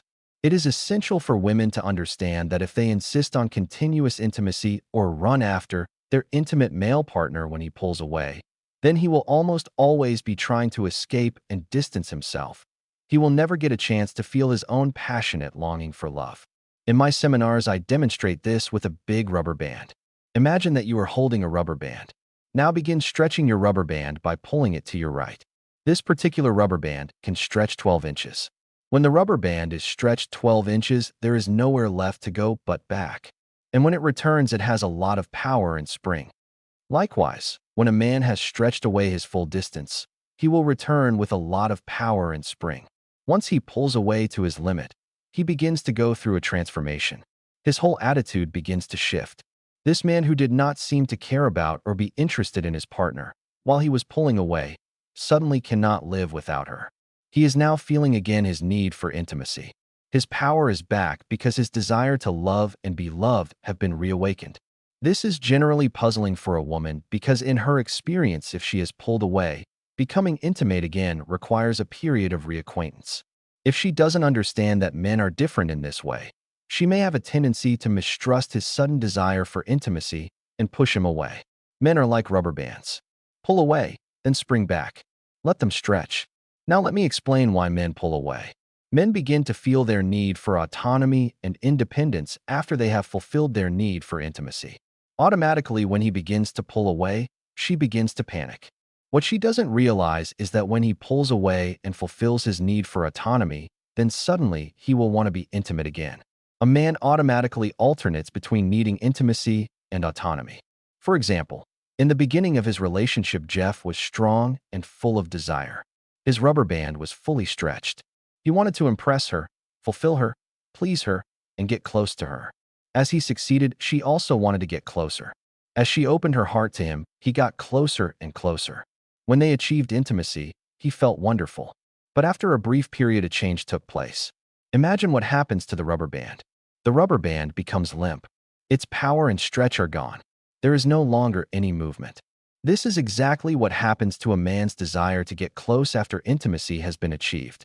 Even though this closeness is fulfilling to a man, he will inevitably begin to go through an inner shift. He will begin to feel the urge to pull away. Having temporarily fulfilled his hunger for intimacy, he now feels his hunger to be independent, to be on his own. Enough of this needing another person. He may feel he has become too dependent or may not know why he feels a need to pull away. Men are like rubber bands. Pull away, then spring back. Let them stretch. Now, why do women panic? As Jeff instinctively pulls away without any explanation to Maggie or to himself, Maggie reacts with fear. She panics and runs after him. She thinks she has done something wrong and has turned him off. She imagines he is expecting her to re-establish intimacy. She is afraid he will never come back. To make matters worse, she feels powerless to get him back because she doesn't know what she did to turn him off. She doesn't know that this is just a part of his intimacy cycle. When she asks him what's the matter, he doesn't have a clear answer, and so he resists talking about it. He just continues to distance her even more. Without an understanding of this cycle, it is easy to see how men and women begin to doubt their love. Without seeing how she was preventing Jeff from finding his passion, Maggie could easily assume that Jeff didn't love her. Without getting the chance to pull away, Jeff would lose touch with his desire and passion to be close. He could easily assume that he no longer loved Maggie. After learning to let Jeff have his distance or space, Maggie discovered that he did come back. She practiced not running after him when he would withdraw and trusted that everything was okay. Each time he did come back. As her trust in this process grew, it became easier for her not to panic. When he pulled away, she did not run after him or even think something was wrong. She accepted this part of Jeff. The more she just accepted him at those times, the sooner he would return. As Jeff began to understand his changing feelings and needs, he became more confident in his love. He was able to make a commitment. The secret of Maggie and Jeff's success was that they understood and accepted that men are like rubber bands. Men are like rubber bands. Pull away, then spring back. Let them stretch. Now, here's the most important part. The solution: let him pull away. Trust he'll come back. When he does, he'll be more loving and present. Women need to stop chasing and start trusting. You have a choice. Keep chasing him and pushing him further away, or trust him and let him come back. That's the key. Let me give you some practical tips. What women can do. 1. Don't chase him. When he pulls away, give him space. Don't follow him. Don't interrogate him. Don't take it personally. 2. Trust that he'll come back. He will. Men always come back when they're given space. The more you trust, the faster he'll return. 3. Use the time for yourself. When he's in his cave, do something for yourself. Read a book. Call a friend. Go shopping. Take care of yourself. 4. When he comes back, welcome him. Don't punish him for pulling away. Don't make him feel guilty. Welcome him with open arms. Men are like rubber bands. Pull away, then spring back. Let them stretch. You are strong. You are intelligent. You are the master of your own world. You don't need anyone's permission to trust. Let me give you your action plan for this chapter. Real talk. No fluff. Step 1. The trust experiment. The next time your partner pulls away, don't chase him. Trust that he'll come back. Use the time for yourself. See what happens. Step 2. The welcome practice. When he comes back, welcome him. Don't punish him. Don't make him feel guilty. Just welcome him. You'll be amazed at how much more loving he is. Step 3. The space conversation. Talk to your partner about his need for space. Ask him what he needs when he pulls away. Let him tell you. Listen to what he says. Step 4. The self-care practice. When he's in his cave, take care of yourself. Do something for you. Don't wait for him to come back to feel good. Take care of yourself first. Men are like rubber bands. Pull away, then spring back. Let them stretch. This is the truth. Men need to pull away to feel their need for intimacy. When you let them stretch, they come back stronger. When you chase them, they pull away more. Now, with this understanding of rubber bands, we need to talk about the other side. Women are like waves. Their emotions rise and fall, and men need to understand this cycle too. Moving to chapter 7, women are like waves. And look, if this chapter just showed you why men pull away and what to do about it, do yourself a favor and hit subscribe. Every week, more real talk for the person who's done panicking and ready to trust. You're not just listening to an audiobook. You're learning to love across planets. Subscribe now. Let's get this love. For real. Chapter 7. Women are like waves. Let me ask you something real. Have you ever watched your partner go from loving and happy to upset and overwhelmed for what seemed like no reason? One minute she's fine, the next minute she's in tears. You tried to fix it, and it only made things worse. That's not because she's crazy. It's because women are like waves. And if you don't understand this cycle, you'll keep making things worse. Stick around, because in this chapter, you're going to learn exactly what's happening and how to support her the right way. A woman is like a wave. When she feels loved, her self-esteem rises and falls in a wave motion. When she is feeling really good, she will reach a peak, but then suddenly her mood may change and her wave crashes down. This crash is temporary. After she reaches bottom, suddenly her mood will shift and she will again feel good about herself. Automatically her wave begins to rise back up. When a woman's wave rises, she feels she has an abundance of love to give, but when it falls, she feels her inner emptiness and needs to be filled up with love. This time of bottoming out is a time for emotional housecleaning. If she has suppressed any negative feelings or denied herself in order to be more loving on the upswing of her wave, then on the downswing, she begins to experience these negative feelings and unfulfilled needs. During this downtime, she especially needs to talk about problems and be heard and understood. My wife, Bonnie, says this experience of going down is like going down into a dark well. When a woman goes into her well, she is consciously sinking into her unconscious self, into darkness and diffused feeling. She may suddenly experience a host of unexplained emotions and vague feelings. She may feel hopeless, thinking she is all alone or unsupported. But soon after she reaches the bottom, if she feels loved and supported, she will automatically start to feel better. As suddenly as she may have crashed, she will automatically rise up and again radiate love in her relationships. A woman's ability to give and receive love in her relationships is generally a reflection of how she is feeling about herself. When she is not feeling as good about herself, she is unable to be as accepting and appreciative of her partner. At her down times, she tends to be overwhelmed or more emotionally reactive. When her wave hits bottom, she is more vulnerable and needs more love. It is crucial that her partner understand what she needs at these times. Otherwise, he may make unreasonable demands. Women are like waves. Let them crash. Listen. Validate. They'll rise again. Say that again. Women are like waves. Let them crash. Listen. Validate. They'll rise again. Let me tell you how men react to the wave. When a man loves a woman, she begins to shine with love and fulfillment. Most men naively expect that shine to last forever. But to expect her loving nature to be constant is like expecting the weather never to change and the sun to shine all the time. Life is filled with rhythms, day and night, hot and cold, summer and winter, spring and fall, cloudy and clear. Likewise, in a relationship, men and women have their own rhythms and cycles. Men pull back and then get close, while women rise and fall in their ability to love themselves and others. A man assumes that her sudden change of mood is based solely on his behavior. When she is happy, he takes credit, but when she is unhappy, he also feels responsible. He may feel extremely frustrated because he doesn't know how to make things better. One minute she seems happy, and so he believes he is doing a good job, and then the next minute she is unhappy. He is shocked because he thought he was doing so well. Bill and Mary had been married for 6 years.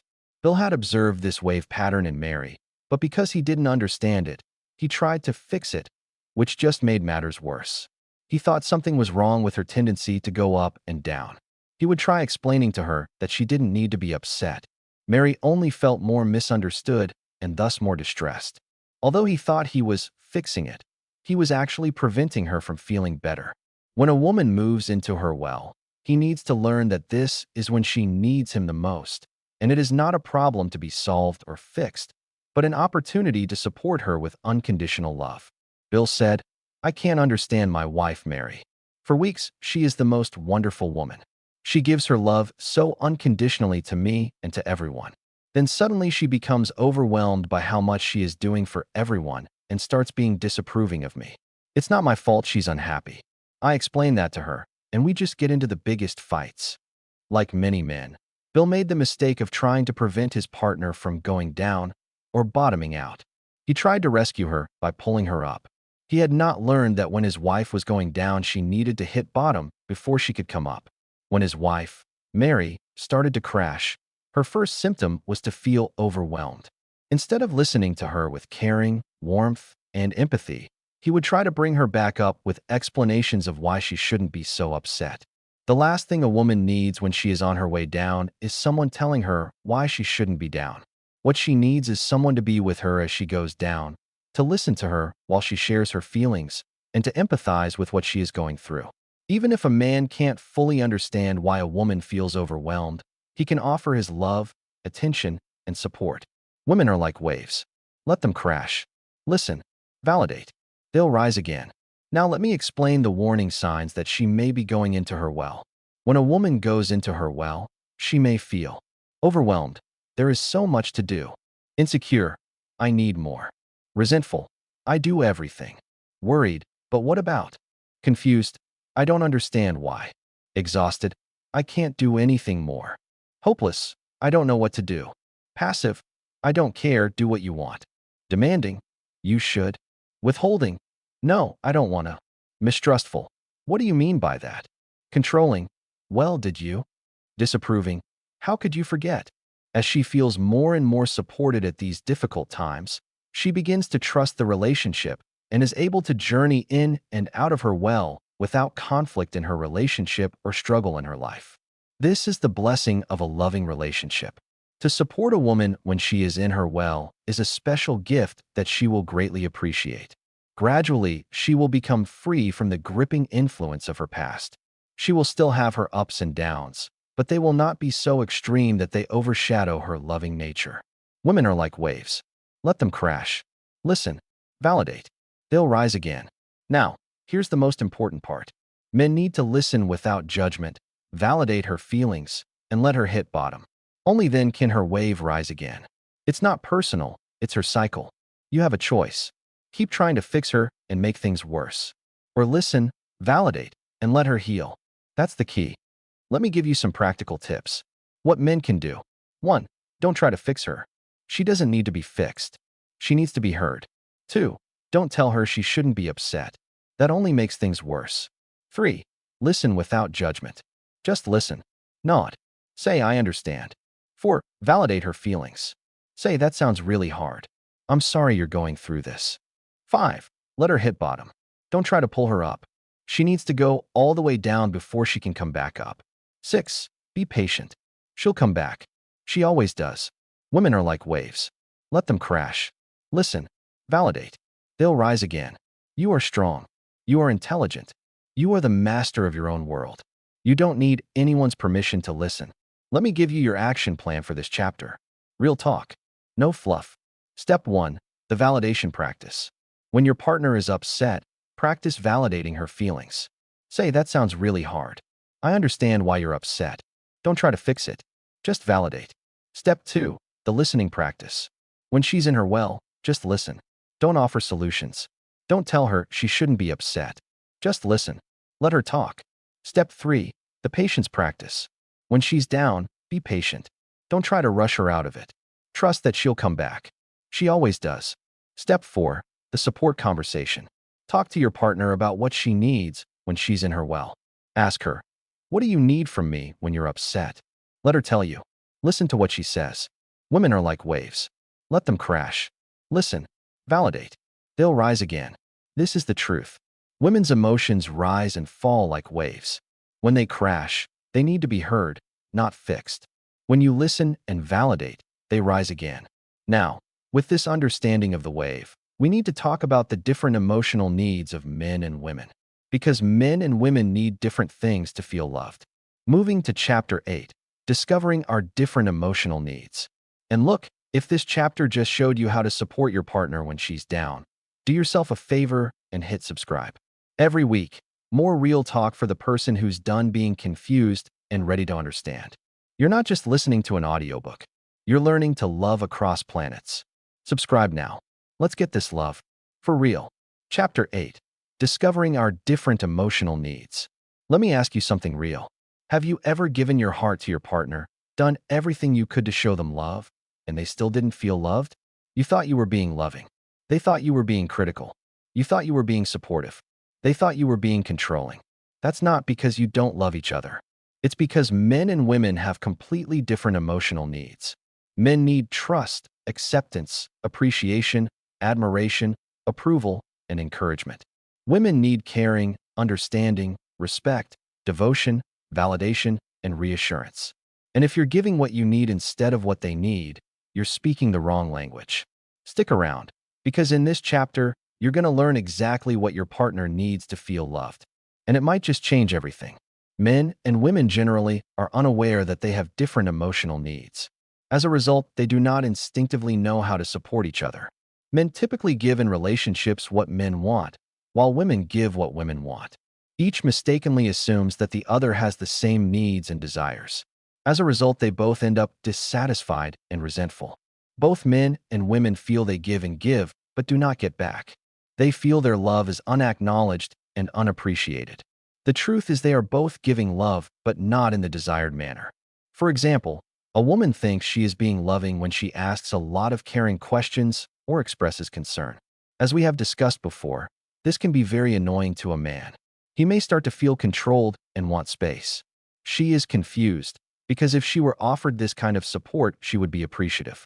Her efforts to be loving are at best ignored and at worst annoying.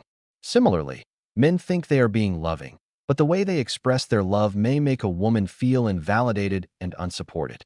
For example, when a woman gets upset, he thinks he is loving and supporting her by making comments that minimize the importance of her problems. He may say, "Don't worry, it's not such a big deal." Or he may completely ignore her, assuming he is giving her a lot of space to cool off and go into her cave. What he thinks is support makes her feel minimized, unloved, and ignored. As we have already discussed, when a woman is upset, she needs to be heard and understood. Without this insight into different male and female needs, a man doesn't understand why his attempts to help fail. Give what they need, not what you need. Love is a language. Say that again. Give what they need, not what you need. Love is a language. Let me tell you about the 12 kinds of love. Most of our complex emotional needs can be summarized as the need for love. Men and women each have 6 unique love needs that are all equally important. Men primarily need trust, acceptance, appreciation, admiration, approval, and encouragement. Women primarily need caring, understanding, respect, devotion, validation, and reassurance. The enormous task of figuring out what our partner needs is simplified greatly through understanding these 12 different kinds of love. By reviewing this list, you can easily see why your partner may not feel loved. And most important, this list can give you a direction to improve your relationships with the opposite sex when you don't know what else to do. Give what they need, not what you need. Love is a language. Here are the different kinds of love listed side by side. Women need to receive. Number 1. Care. Number 2. Understanding. Number 3. Respect. Number 4.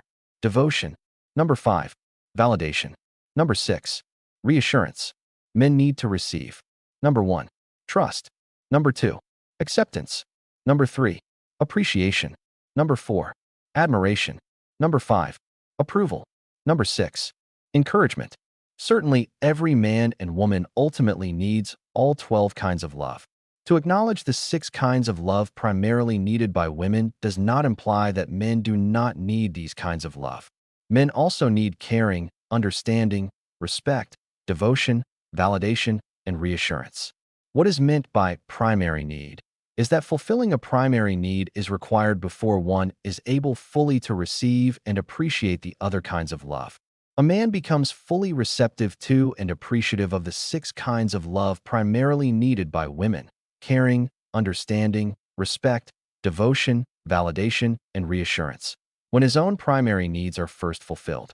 Likewise, a woman needs trust, acceptance, appreciation, admiration, approval, and encouragement.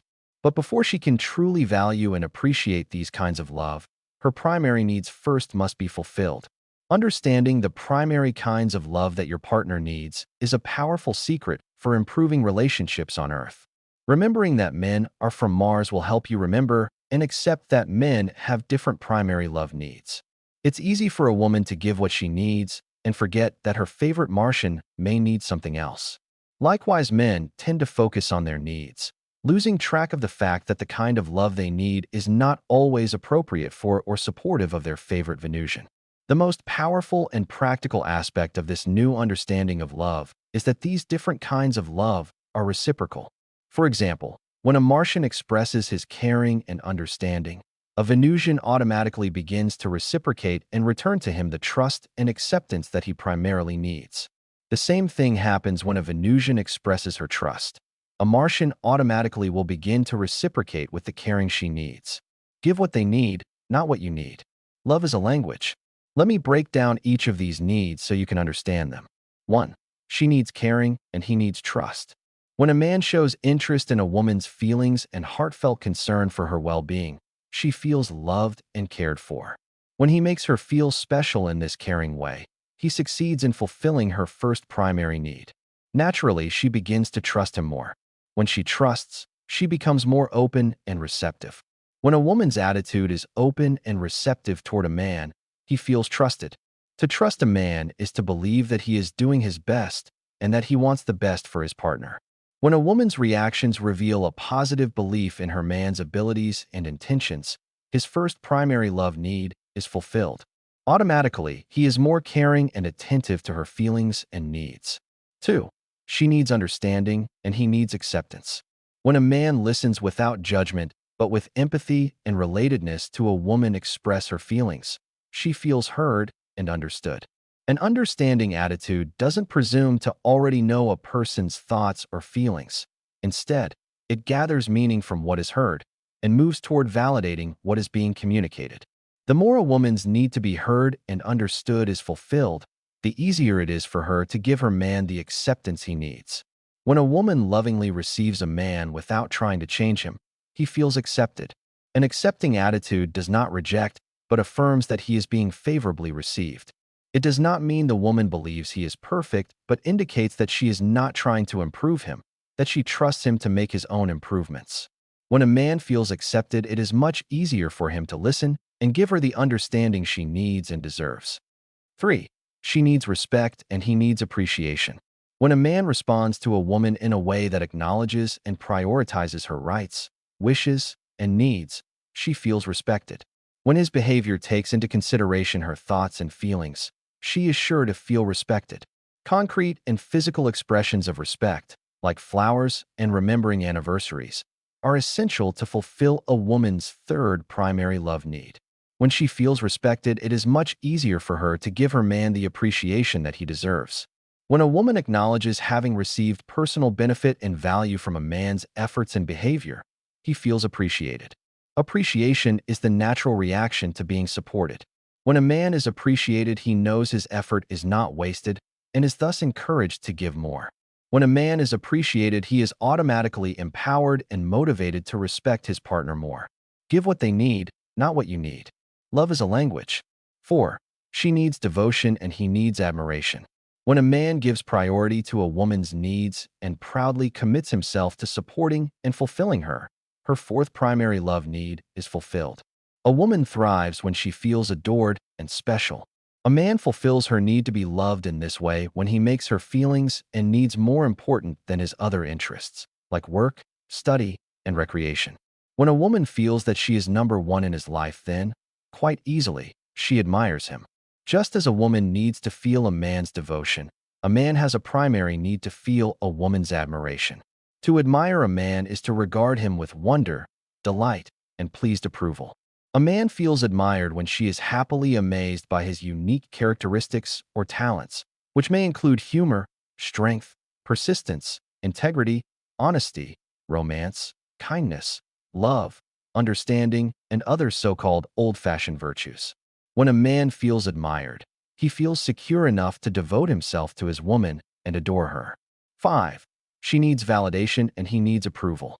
When a man does not object to or argue with a woman's feelings and wants, but instead accepts and confirms their validity, a woman truly feels loved because her fifth primary need is fulfilled. A man's validating attitude confirms a woman's right to feel the way she does. It is important to remember one can validate her point of view while having a different point of view.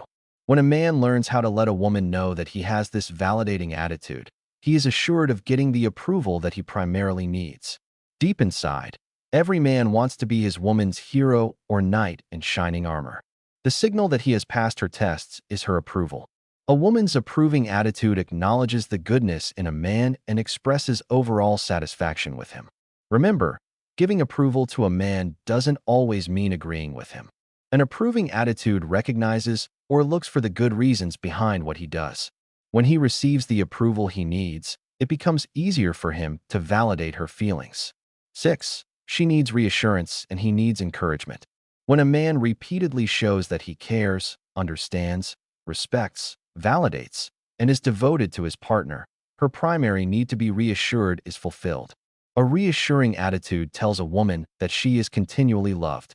A man commonly makes the mistake of thinking that once he has met all of a woman's primary love needs, and she feels happy and secure, that she should know from then on that she is loved. This is not the case. To fulfill her sixth primary love need, he must remember to reassure her again and again. Similarly, a man primarily needs to be encouraged by a woman. A woman's encouraging attitude gives hope and courage to a man by expressing confidence in his abilities and character. When a woman's attitude expresses trust, acceptance, appreciation, admiration, and approval, it encourages a man to be all that he can be. Feeling encouraged motivates him to give her the loving reassurance that she needs. Give what they need, not what you need. Love is a language. Now, here's the most important part. When a woman feels cared for, she trusts him. When a man feels trusted, he cares for her. It's a cycle, and it starts with understanding. You have a choice. Keep giving love the way you want to receive it, and keep being frustrated. Or learn what your partner needs and give them that. That's the key. Let me give you a simple rule to live by. For men, give her caring, understanding, respect, devotion, validation, and reassurance. Listen to her feelings. Validate her emotions. Show her you care. For women, give him trust, acceptance, appreciation, admiration, approval, and encouragement. Trust him. Accept him. Appreciate him. Admire him. Approve of him. Encourage him. When you give each other what you need, you both win. When you give what you need instead of what they need, you both lose. Give what they need, not what you need. Love is a language. You are strong. You are intelligent. You are the master of your own world. You don't need anyone's permission to love your partner the way they need to be loved. Let me give you your action plan for this chapter. Real talk. No fluff. Step 1. The need assessment. Ask yourself, what does my partner need to feel loved? Write down the 6 needs for your partner's gender. Then ask, am I giving them what they need? Step 2. The conversation. Talk to your partner about their needs. Ask, what makes you feel most loved? Let them tell you. Listen to what they say. Step 3. The giving practice. For 1 week, practice giving your partner what they need, not what you would want. If they need appreciation, appreciate them. If they need validation, validate them. Step 4. The receiving practice. For 1 week, practice receiving love the way your partner gives it. Don't reject it because it's not what you would give. Receive it with gratitude. Give what they need, not what you need. Love is a language. This is the truth. Men and women have different emotional needs. When you give what they need, they feel loved. When they feel loved, they give back what you need. It's a cycle, and it starts with understanding. Now, with this understanding of different emotional needs, we need to talk about how to avoid arguments. Because even when you love each other, you can still fight. And there's a way to stop it. Moving to Chapter 9, How to Avoid Arguments. And look, if this chapter just showed you what your partner really needs, do yourself a favor and hit subscribe. Every week, more real talk for the person who's done being confused and ready to understand. You're not just listening to an audiobook. You're learning to love across planets. Subscribe now. Let's get this love. For real. Chapter 9, How to Avoid Arguments. Let me ask you something real. Have you ever started a conversation with your partner that was supposed to be simple, and within 5 minutes, you were in a full-blown fight? You weren't even arguing about the thing you started arguing about. You were arguing about the way you were arguing. And by the end, you didn't even remember what started it. That's not because you don't love each other. It's because arguments have an anatomy. And once you understand it, you can stop them before they start. Stick around, because in this chapter, you're going to learn exactly how to avoid arguments and start having real conversations. One of the most difficult challenges in our loving relationships is handling differences and disagreements. Often when couples disagree, their discussions can turn into arguments, and then, without much warning, into battles. Suddenly, they stop talking in a loving manner and automatically begin hurting each other, blaming, complaining, accusing, demanding, resenting, and doubting. Men and women arguing in this way hurt not only their feelings, but also their relationship. Just as communication is the most important element in a relationship, arguments can be the most destructive element, because the closer we are to someone, the easier it is to bruise or be bruised. For all practical purposes, I strongly recommend that couples not argue. When two people are not sexually involved, it is a lot easier to remain detached and objective while arguing or debating. But when couples argue who are emotionally involved, and especially sexually involved, they easily take things too personally. As a basic guideline, never argue. Instead, discuss the pros and cons of something. Negotiate for what you want, but don't argue. It is possible to be honest, open, and even express negative feelings without arguing or fighting. Some couples fight all the time, and gradually their love dies. On the other extreme, some couples suppress their honest feelings in order to avoid conflict and not argue. As a result of suppressing their true feelings, they lose touch with their loving feelings as well. One couple is having a war while the other is having a cold war. It is best for a couple to find a balance between these two extremes. By remembering we are from different planets and thus developing good communication skills, it is possible to avoid arguments without suppressing negative feelings and conflicting ideas and desires. Validate, don't invalidate. Approve, don't disapprove. Love wins every time. Say that again. Validate, don't invalidate. Approve, don't disapprove. Love wins every time. Let me explain the anatomy of an argument. Without understanding how men and women are different, it is very easy to get into arguments that hurt not only our partner, but also ourselves. The secret to avoiding arguments is loving and respectful communication. The differences and disagreements don't hurt as much as the ways in which we communicate them. Ideally, an argument does not have to be hurtful. Instead, it can simply be an engaging conversation that expresses our differences and disagreements. Inevitably, all couples will have differences and disagree at times. But practically speaking, most couples start out arguing about one thing and, within 5 minutes, are arguing about the way they are arguing. Unknowingly, they begin hurting each other. What could have been an innocent argument, easily resolved with mutual understanding and an acceptance of differences, escalates into a battle. They refuse to accept or understand the content of their partner's point of view because of the way they are being approached. Resolving an argument requires extending or stretching our point of view to include and integrate another point of view. To make this stretch, we need to feel appreciated and respected. If our partner's attitude is unloving, our self-esteem can actually be wounded by taking on their point of view.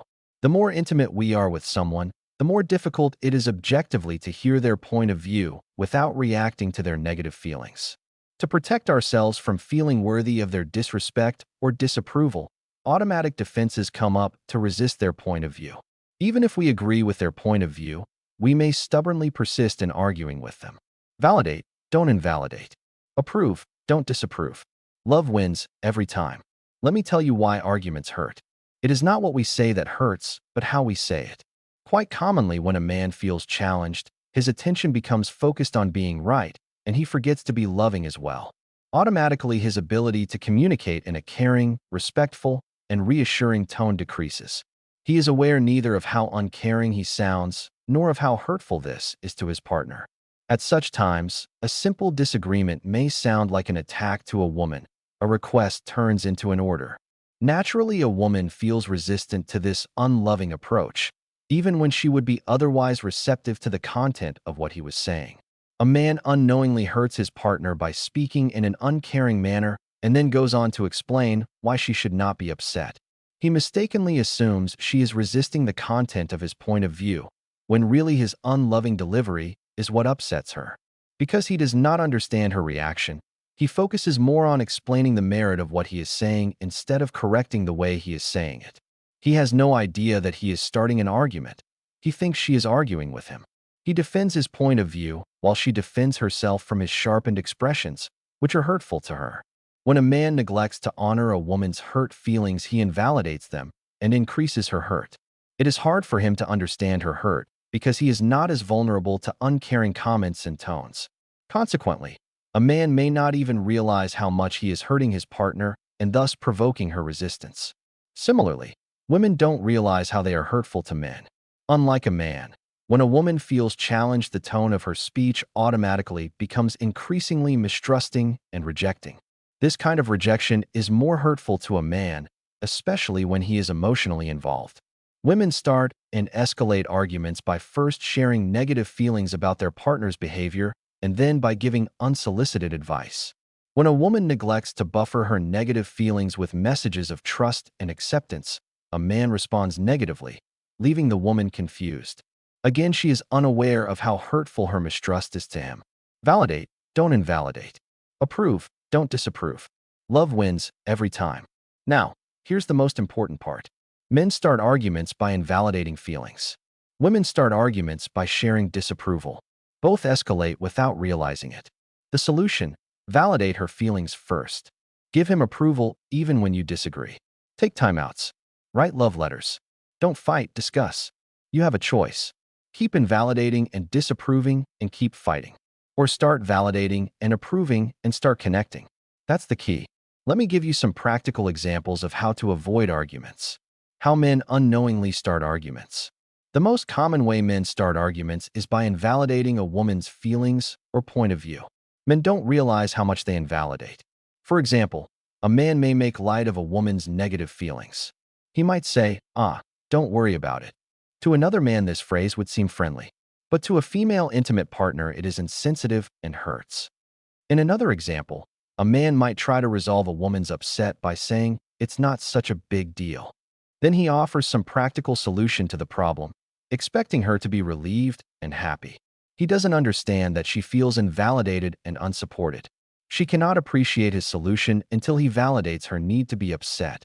A very common example is when a man has done something to upset a woman.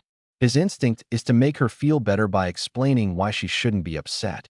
He confidently explains that he has a perfectly good, logical, and rational reason for what he did. He has no idea that this attitude makes her feel as though she has no right to be upset. When he explains himself, the only message she might hear is that he doesn't care about her feelings. For her to hear his good reasons, she first needs him to hear her good reasons for being upset. He needs to put his explanations on hold and listen with understanding. When he simply starts to care about her feelings, she will start to feel supported. Validate, don't invalidate. Approve, don't disapprove. Love wins every time. How women unknowingly start arguments. The most common way women unknowingly start arguments is by not being direct when they share their feelings.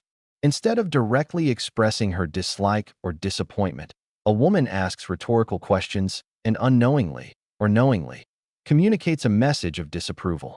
Even though sometimes this is not the message she wants to give, it is generally what a man will hear.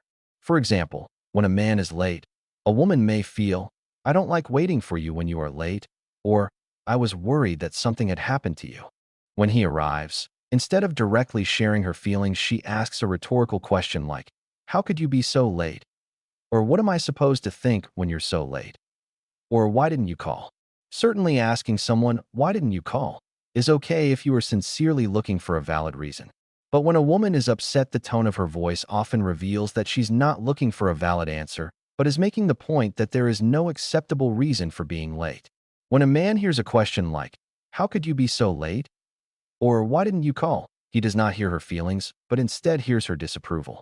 He feels her intrusive desire to help him be more responsible.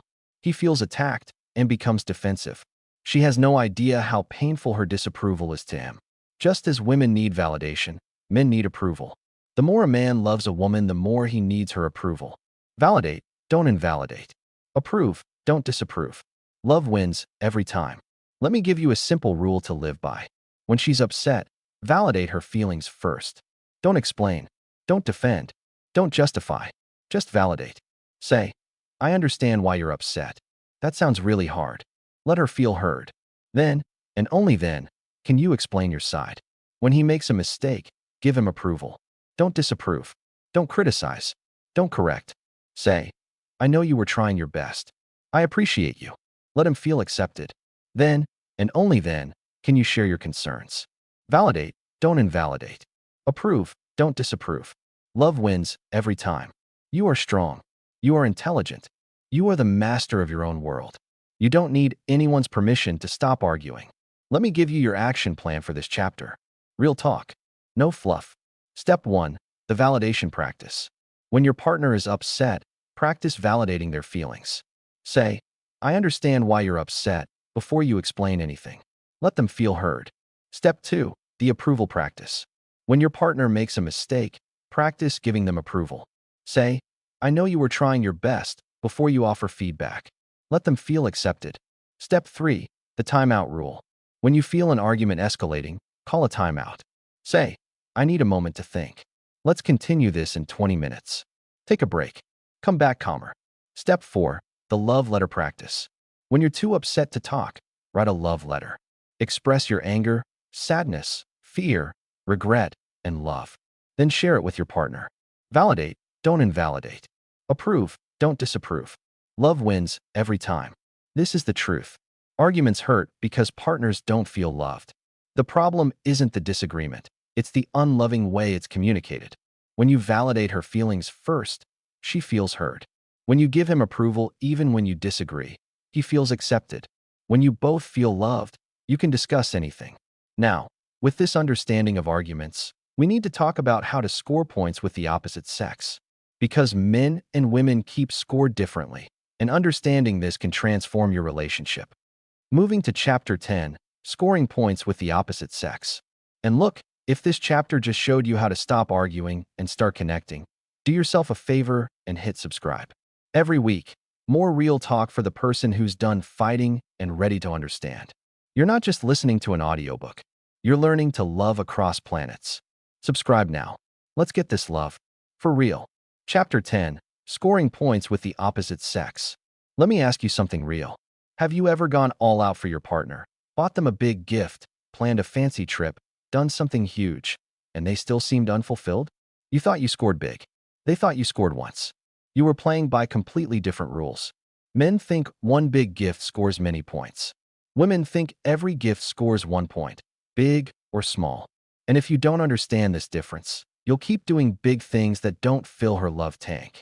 Stick around, because in this chapter, you're going to learn exactly how to score points with your partner the right way.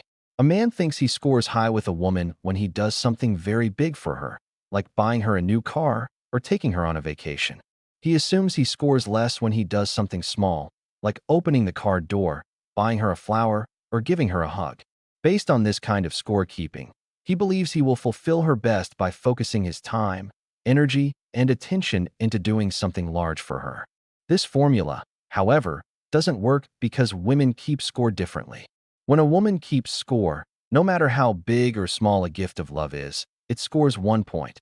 Each gift has equal value. Its size doesn't matter, it gets a point. A man, however, thinks he scores 1 point for one small gift and 30 points for a big gift. Since he doesn't understand that women keep score differently, he naturally focuses his energies into 1 or 2 big gifts. A man doesn't realize that to a woman the little things are just as important as the big things.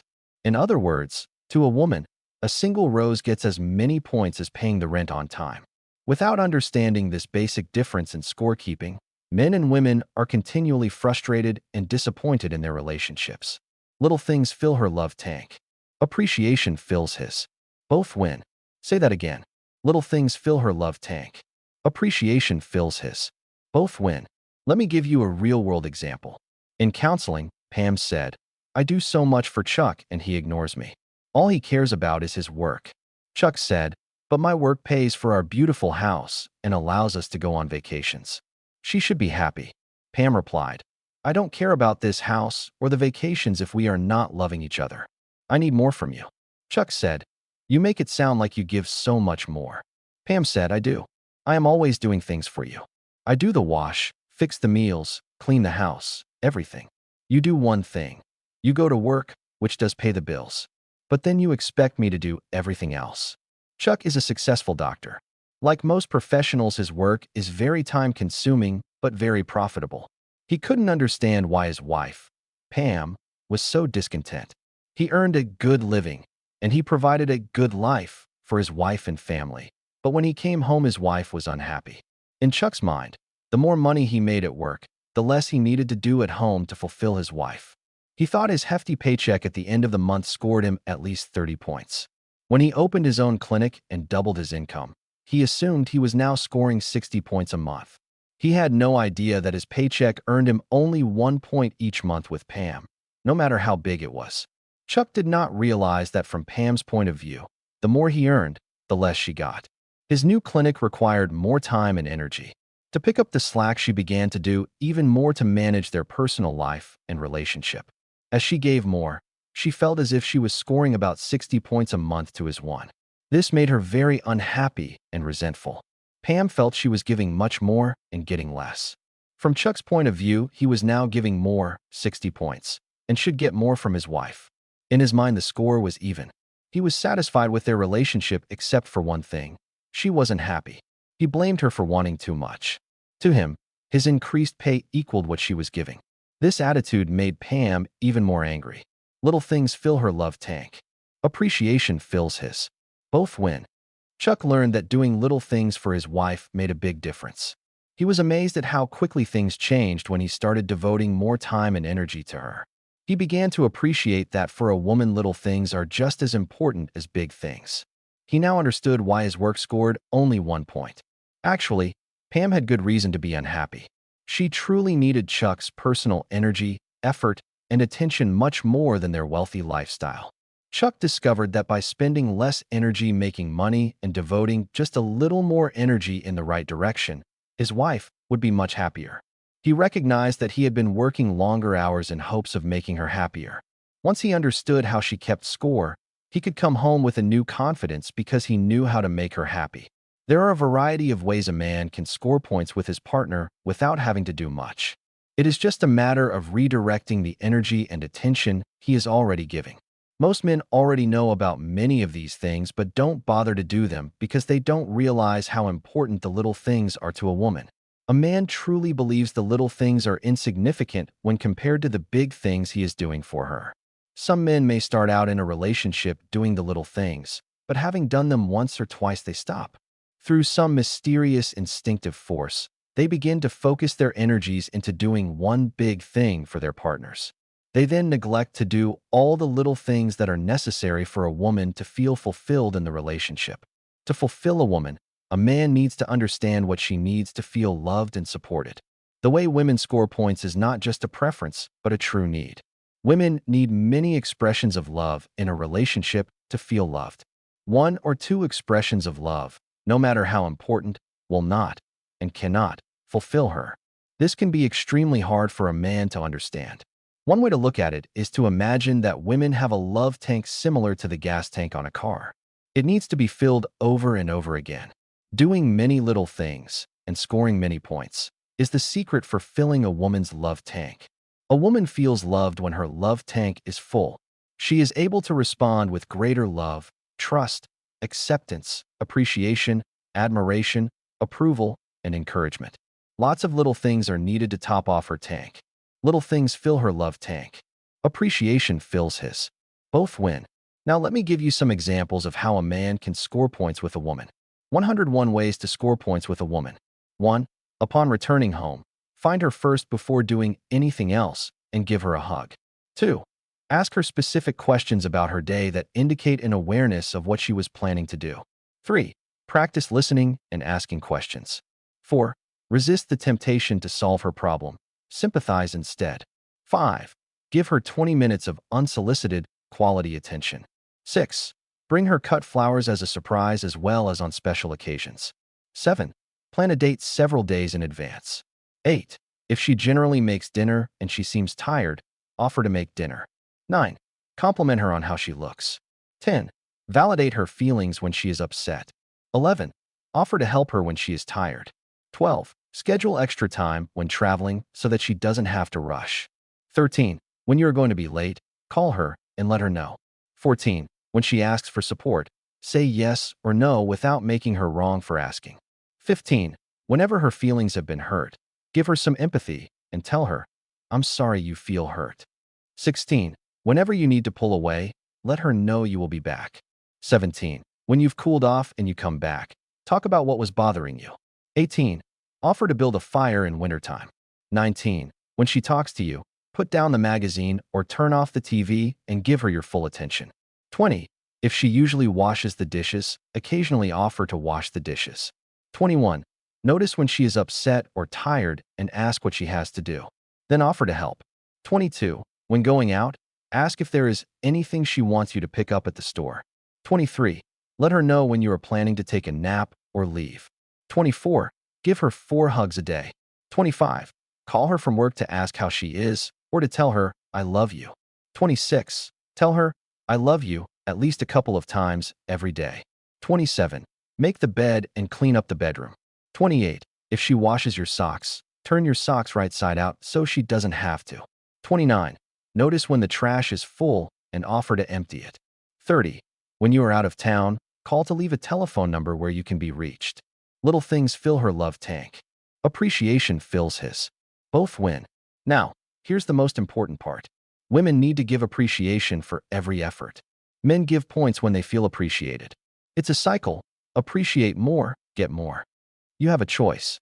Keep doing big things and wondering why she's not fulfilled. Or start doing lots of little things and fill her love tank. That's the key.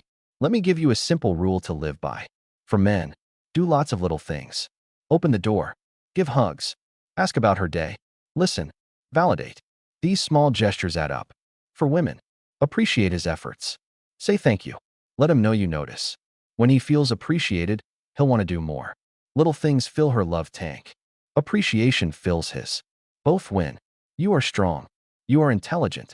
You are the master of your own world. You don't need anyone's permission to start scoring points. Let me give you your action plan for this chapter. Real talk. No fluff. Step 1. The little things practice. For 1 week, practice doing one small thing every day for your partner. A hug. A compliment. A helping hand. Don't make it big. Just make it consistent. Step 2. The appreciation practice. For 1 week, practice appreciating your partner for every effort. Say thank you. Let them know you noticed. Watch how they respond. Step 3. The love tank conversation. Talk to your partner about what fills their love tank. Ask them, what little things make you feel most loved? Let them tell you. Then do them. Step 4. The consistency commitment. Commit to making little gestures a regular part of your relationship. Don't just do it once. Do it consistently. That's how love grows. Little things fill her love tank. Appreciation fills his. Both win. This is the truth. Men and women keep score differently. Men focus on big things. Women need lots of little things. When you understand this, you can fill each other's love tanks. Now, with this understanding of scoring points, we need to talk about how to ask for support and get it. Because even when you love each other, you need to ask for what you want. Moving to Chapter 11. How to ask for support and get it. And look, if this chapter just showed you how to score points with your partner, do yourself a favor and hit subscribe. Every week, more real talk for the person who's done being frustrated and ready to understand. You're not just listening to an audiobook. You're learning to love across planets. Subscribe now. Let's get this love. For real. Chapter 11. How to communicate difficult feelings. Let me ask you something real. Have you ever tried to talk to your partner about something that was bothering you, and it turned into a fight? You weren't trying to fight. You were trying to be heard. But the words came out wrong. The tone was off. And suddenly you were arguing instead of connecting. That's not because you don't love each other. It's because difficult feelings are hard to communicate. And when you're upset, talking can actually make things worse. Stick around, because in this chapter, you're going to learn a technique that will change everything. It's called the love letter technique. and it might just save your relationship. When we are upset, disappointed, frustrated, or angry, it is difficult to communicate lovingly. When negative emotions come up, we tend momentarily to lose our loving feelings of trust, caring, understanding, acceptance, appreciation, and respect. At such times, even with the best intentions, talking turns into fighting. In the heat of the moment, we do not remember how to communicate in a way that works for our partner or for us. At times like these, women unknowingly tend to blame men and make them feel guilty for their actions. Instead of remembering that her partner is doing the best he can, a woman could assume the worst and sound critical and resentful. When she feels a surge of negative feelings, it is especially difficult for a woman to speak in a trusting, accepting, and appreciative way. She doesn't realize how negative and hurtful her attitude is to her partner. When men become upset, they tend to become judgmental of women and women's feelings. Instead of remembering that his partner is vulnerable and sensitive, a man may forget her needs and sound mean and uncaring. When he feels a surge of negative feelings, it is especially difficult for him to speak in a caring, understanding, and respectful way. He doesn't realize how hurtful his negative attitude is to her. These are the times when talking does not work. Fortunately, there is another alternative. Instead of verbally sharing your feelings with your partner, write him or her a letter. Writing letters allows you to listen to your own feelings without worrying about hurting your partner. By freely expressing and listening to your own feelings, you automatically become more centered and loving. As men write letters, they become more caring, understanding, and respectful. As women write letters, they become more trusting, accepting, and appreciative. Writing out your negative feelings is an excellent way to become aware of how unloving you may sound. With this greater awareness, you can adjust your approach. In addition, by writing out your negative emotions, their intensity can be released, making room for positive feelings to be felt again. Having become more centered, you can then go to your partner and speak to him or her in a more loving way, a way that is less judgmental or blaming. As a result, your chances of being understood and accepted are much greater. Write it out. Share it with love. Let your feelings heal. Say that again. Write it out. Share it with love. Let your feelings heal. Let me teach you the love letter technique. The love letter technique has 3 steps. 1. Write a love letter expressing your feelings of anger, sadness, fear, regret, and love. 2. Write a response letter expressing what you want to hear from your partner. 3. Share your love letter and response letter with your partner. The love letter technique is quite flexible. You may choose to do all 3 steps, or you may only need to do 1 or 2 of them. For example, you might practice steps 1 and 2 in order to feel more centered and loving, and then have a verbal conversation with your partner without being overwhelmed with resentment or blame. At other times, you may choose to do all 3 steps and share your love letter and response letter with your partner. Write it out. Share it with love. Let your feelings heal. Let me explain how to write a love letter. To write a love letter, find a private spot and write a letter to your partner. In each love letter, express your feelings of anger, sadness, fear, regret, and then love. This format allows you fully to express and understand all your feelings. As a result of understanding all your feelings, you will then be able to communicate to your partner in a more loving and centered way. When we are upset, we generally have many feelings at once. For example, when your partner disappoints you, you may feel angry that he is being insensitive, angry that she is being unappreciative, sad that he is so preoccupied with his work, sad that she doesn't seem to trust you, afraid that she will never forgive you, afraid that he doesn't care as much about you, sorry that you are secretly withholding your love from him or her. But at the same time, you love that he or she is your partner and you want his or her love and attention. To find our loving feelings, many times we need first to feel all our negative feelings. After expressing these 4 levels of negative feelings, anger, sadness, fear, and regret, we can fully feel and express our loving feelings. Writing love letters automatically lessens the intensity of our negative feelings and allows us to experience more fully our positive feelings. Here are some guidelines for writing a basic love letter. 1. Address the letter to your partner. Pretend that he or she is listening to you with love and understanding. 2. Start with anger, then sadness, then fear, then regret, and then love. Include all 5 sections in each letter. 3. Write a few sentences about each feeling, Keep each section approximately the same length. Speak in simple terms. 4. After each section, pause and notice the next feeling coming up. Write about that feeling. 5. Do not stop your letter until you get to the love. Be patient and wait for the love to come out. 6. Sign your name at the end. Take a few moments to think about what you need or want. Write it in a PS. Write it out. Share it with love. Let your feelings heal.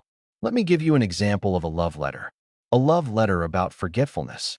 When Tom napped longer than he'd planned and forgot to take his daughter Haley to the dentist, his wife, Samantha, was furious.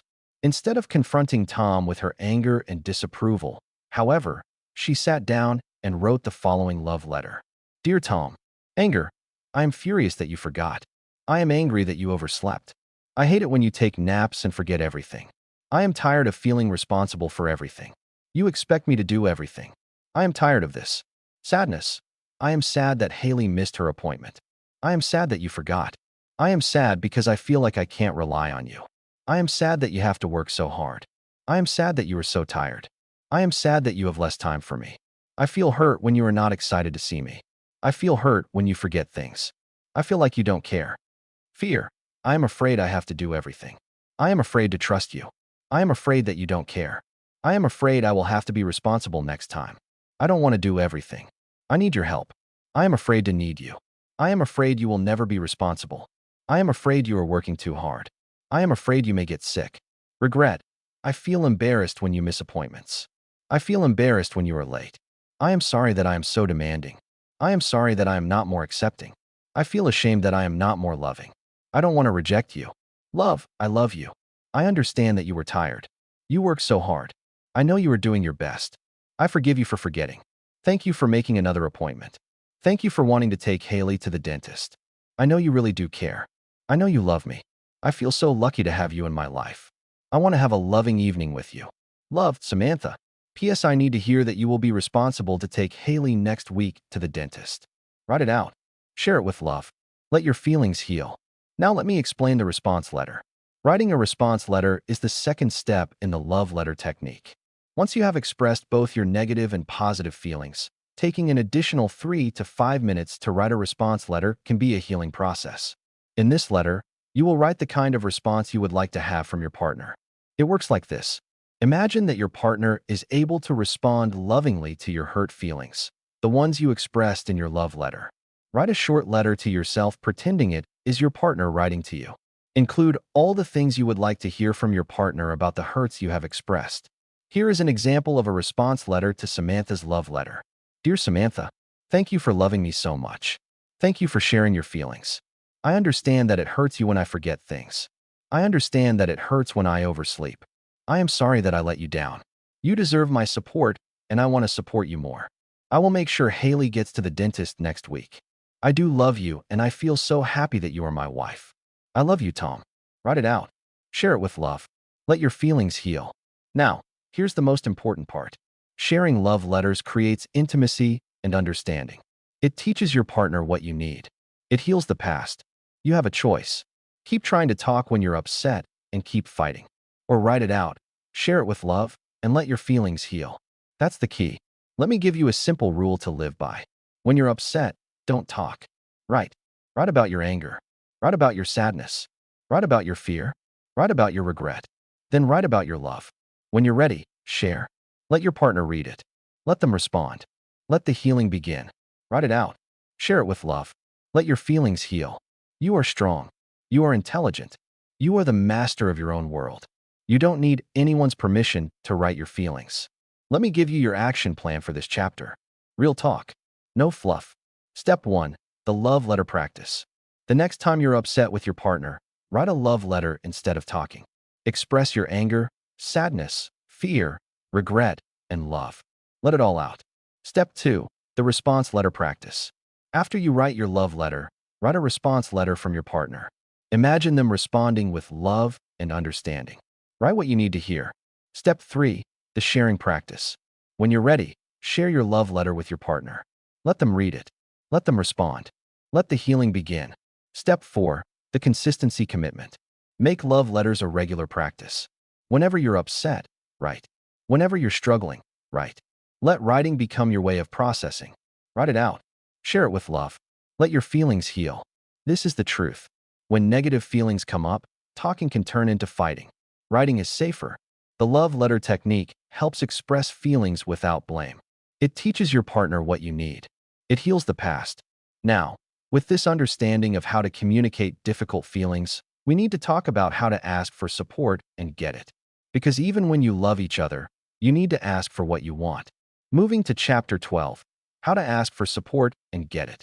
And look, if this chapter just showed you how to communicate your feelings without fighting, do yourself a favor and hit subscribe. Every week, more real talk for the person who's done fighting and ready to heal. You're not just listening to an audiobook. You're learning to love across planets. Subscribe now. Let's get this love. For real. Chapter 12. How to ask for support and get it. Let me ask you something real.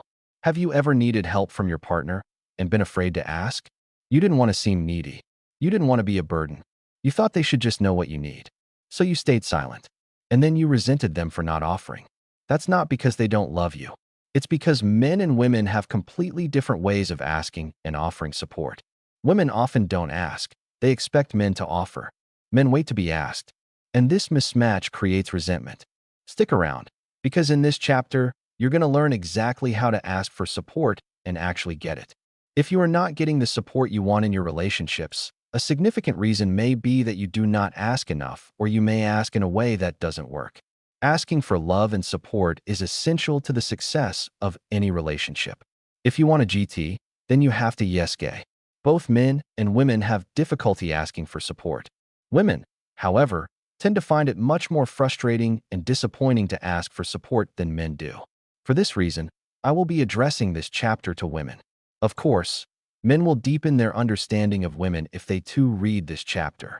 Women make the mistake of thinking they don't have to ask for support. Because they intuitively feel the needs of others and give whatever they can, they mistakenly expect men to do the same. When a woman is in love, she instinctively offers her love. With great delight and enthusiasm, she looks for ways to offer her support. The more she loves someone, the more motivated she is to offer her love. Back on Venus, everyone automatically gives support, so there was no reason to ask for it. In fact, not needing to ask is one of the ways they show their love for one another. On Venus, their motto is, "Love is never having to ask." Because this is her reference point, she assumes that if her partner loves her, he will offer his support and she won't have to ask. She may even purposefully not ask as a test to see if he really loves her. To pass the test, she requires that he anticipate her needs and offer his unsolicited support. This approach to relationships with men doesn't work. Men are from Mars, and on Mars, if you want support, you simply have to ask for it. Men are not instinctively motivated to offer their support. They need to be asked. This can be very confusing because if you ask a man for support in the wrong way, he gets turned off. And if you don't ask at all, you'll get little or none. In the beginning of a relationship, if a woman doesn't get the support she wants, she then assumes that he is not giving because he has nothing more to give. She patiently and lovingly continues to give, assuming that sooner or later he'll catch up. He assumes, however, he is giving enough because she continues giving to him. He doesn't realize she is expecting him to give back. He thinks that if she needed or wanted more, she would stop giving. But since she is from Venus, she not only wants more, but also expects him to offer his support without being asked. But he is waiting for her to start asking for support if she wants it. If she is not asking for support, he assumes he is giving enough. Eventually, she may ask for his support, but by this time she has given so much more and feels so much resentment that her request is really a demand. Some women will resent a man simply because they have to ask for his support. Then, when they do ask, even if he says yes and gives her some support, she will still resent that she had to ask. She feels, if I have to ask, it doesn't count. Ask directly. Ask briefly. Ask with love. Say that again. Ask directly. Ask briefly. Ask with love. Let me teach you the secrets of how to correctly ask a Martian for support. If they are not observed, he may be easily turned off. The 5 secrets of how to correctly ask a Martian for support. 1. Appropriate timing. Be careful not to ask him to do something that he is obviously just planning to do. For example, if he is about to empty the trash, don't say, "Could you empty the trash?" He will feel you are telling him what to do. Timing is crucial. Also, if he is fully focused on something, don't expect him immediately to respond to your request. 2. Non-demanding attitude. Remember, a request is not a demand. If you have a resentful or demanding attitude, no matter how carefully you choose your words, he will feel unappreciated for what he has already given and probably say no. 3. Be brief. Avoid giving him a list of reasons why he should help you. Assume that he doesn't have to be convinced. The longer you explain yourself, the more he will resist. Long explanations validating your request make him feel as though you don't trust him to support you. He will start to feel manipulated instead of free to offer his support. Just as a woman who is upset doesn't want to hear a list of reasons and explanations about why she shouldn't be upset, a man doesn't want to hear a list of reasons and explanations about why he should fulfill her request. Women mistakenly give a list of reasons to justify their needs. They think it will help him see that her request is valid and therefore motivate him. What a man hears is, "This is why you have to do it." The longer the list, the more he may resist supporting you. If he asks you why, then you can give your reasons, but then again, be cautiously brief. Practice trusting that he will do it if he can. Be as brief as possible. 4. Be direct. Women often think they are asking for support when they are not. When she needs support, a woman may present the problem but not directly ask for his support. She expects him to offer his support and neglects directly to ask for it. An indirect request implies the request but does not directly say it.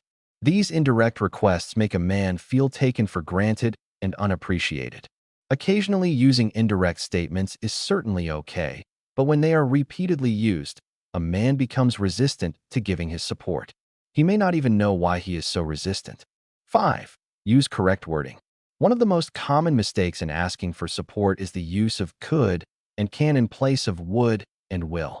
Could you empty the trash? Is merely a question gathering information. Would you empty the trash? Is a request. Women often use could you indirectly to imply would you. As I mentioned before, indirect requests are a turnoff. When used occasionally, they certainly may go unnoticed, but persistently using can and could begins to irritate men. When I suggest to women that they begin asking for support, sometimes they panic because their partners have already made comments many times such as, "Don't nag me. Don't ask me to do things all the time. Stop telling me what to do. I already know what to do. You don't have to tell me that." In spite of how it sounds to a woman, when a man makes this kind of comment, what he really means is, "I don't like the way you ask." If a woman doesn't understand how certain language can affect men, she will get even more snarled. She becomes afraid to ask and starts saying, "Could you?" because she thinks she is being more polite. Though this works well on Venus, it doesn't work at all on Mars. On Mars, it would be an insult to ask a man, "Can you empty the trash?" Of course he can empty the trash. The question is not can he empty the trash, but will he empty the trash? After he has been insulted, he may say no just because you have irritated him. Ask directly. Ask briefly. Ask with love. Now let me give you the 3 steps for asking for support. Step 1. Ask for what you're already getting. The first step in learning how to get more in your relationships is to practice asking for what you are already getting. Become aware of what your partner is already doing for you, especially the little things like carrying boxes, fixing things, cleaning up, making calls, and other little chores. The important part of this stage is to begin asking him to do the little things he already does and not to take him for granted. Then when he does those things, give him a lot of appreciation. Temporarily give up expecting him to offer his support unsolicited. In step 1, it is important not to ask for more than what he is used to giving. Focus on asking him to do little things that he normally does. Allow him to become used to hearing you ask for things in a non-demanding tone. Step 2. Ask for more, even when you know he may say no. Before attempting to ask a man for more, make sure he feels appreciated for what he is already giving. By continuing to ask for his support without expecting him to do more than he has been doing, he will feel not only appreciated, but also accepted. When he is used to hearing you ask for his support without wanting more, he feels loved in your presence. He feels he doesn't have to change to get your love. At this point, he will be willing to change and stretch his ability to support you. At this point, you can risk asking for more without giving him the message that he is not good enough. The second step of this process is to let him realize that he can say no and still receive your love. When he feels that he can say no when you ask for more, he will feel free to say yes or no. Keep in mind that men are much more willing to say yes if they have the freedom to say no. Ask directly. Ask briefly. Ask with love. Step 3. Practice assertive asking. Once you have practiced step 2 and you can graciously accept a no, you are ready for step 3. In this step, you assert your full power to get what you want. You ask for his support, and if he starts making excuses and resists your request, you don't say, okay, as in step 2. Instead, you practice making it okay that he resists, but continue waiting for him to say yes. Instead of immediately letting him off the hook by saying, okay, say nothing. Stand there and accept that he is resisting your request. By not resisting his resistance, there is a much greater chance he will say yes. Stretching is another way to understand a man's resistance to your requests. Whenever you ask for more, he has to stretch himself. If he is not in shape, he can't do it. That is why you have to prepare a man for step 3 by moving through steps 1 and 2. Ask directly. Ask briefly. Ask with love. You are strong. You are intelligent. You are the master of your own world. You don't need anyone's permission to ask for what you want. Let me give you your action plan for this chapter. Real talk. No fluff. Step 1. The direct ask practice. For 1 week, practice asking directly. Instead of hinting, say would you. Be clear. Be direct. Be brief. Step 2. The brief ask practice. For 1 week, practice being brief. Don't give a list of reasons. Just ask. Trust that he wants to support you. Step 3. The graceful no practice. For 1 week, practice accepting no gracefully. When he says no, say okay and move on. Don't make him wrong for saying no. Trust that he'll say yes next time. Step 4. The assertive ask practice. For 1 week, practice assertive asking. Ask for what you want. If he resists, stay silent. Let him work through his resistance. Trust that he'll say yes. Ask directly. Ask briefly. Ask with love. This is the truth. Women often don't ask for support. They expect men to offer it. Men wait to be asked. This mismatch creates resentment. When you ask directly, briefly, and with love, you get what you need. And when you get what you need, you give back what he needs. It's a cycle. Now, with this understanding of how to ask for support, we need to talk about keeping the magic of love alive. Because relationships have seasons, and understanding them can help you weather any storm. Moving to chapter 13, keeping the magic of love alive. And look, if this chapter just showed you how to ask for support and get it, do yourself a favor and hit subscribe. Every week, more real talk for the person who's done being frustrated and ready to ask. You're not just listening to an audiobook. You're learning to love across planets. Subscribe now. Let's get this love. For real. Chapter 13. Keeping the magic of love alive. Let me ask you something real. Have you ever been in a relationship where everything was perfect, and then suddenly it wasn't? One day you were madly in love. The next day you were fighting about something stupid. 1 week you couldn't imagine life without them. The next week you were wondering if you made a mistake. That's not because love died. It's because love has seasons. And if you don't understand the seasons, you'll think something's wrong when it's just winter. Stick around, because in this chapter, you're going to learn how to weather every season of love and how to keep the magic alive through all of them. One of the paradoxes of loving relationships is that when things are going well and we are feeling loved, we may suddenly find ourselves emotionally distancing our partners or reacting to them in unloving ways. Maybe you can relate to some of these examples. 1. You may be feeling a lot of love for your partner, and then, the next morning, you wake up and are annoyed and resentful of him or her. 2. You are loving, patient, and accepting, and then, the next day, you become demanding or dissatisfied. 3. You can't imagine not loving your partner, and then, the next day, you have an argument and suddenly begin thinking about divorce. 4. Your partner does something loving for you, and you feel resentful for the times in the past when he or she ignored you. 5. You are attracted to your partner, and then suddenly you feel numb in his or her presence. 6. You are happy with your partner, and then suddenly feel insecure about the relationship or powerless to get what you need. 7. You feel confident and assured that your partner loves you, and suddenly you feel desperate and needy. 8. You are generous with your love, and then suddenly you become withholding, judgmental, critical, angry, or controlling. 9. You are attracted to your partner, and then when he or she makes a commitment, you lose your attraction or you find others more attractive. 10. You want to have sex with your partner, But when he or she wants it, you don't want it. 11.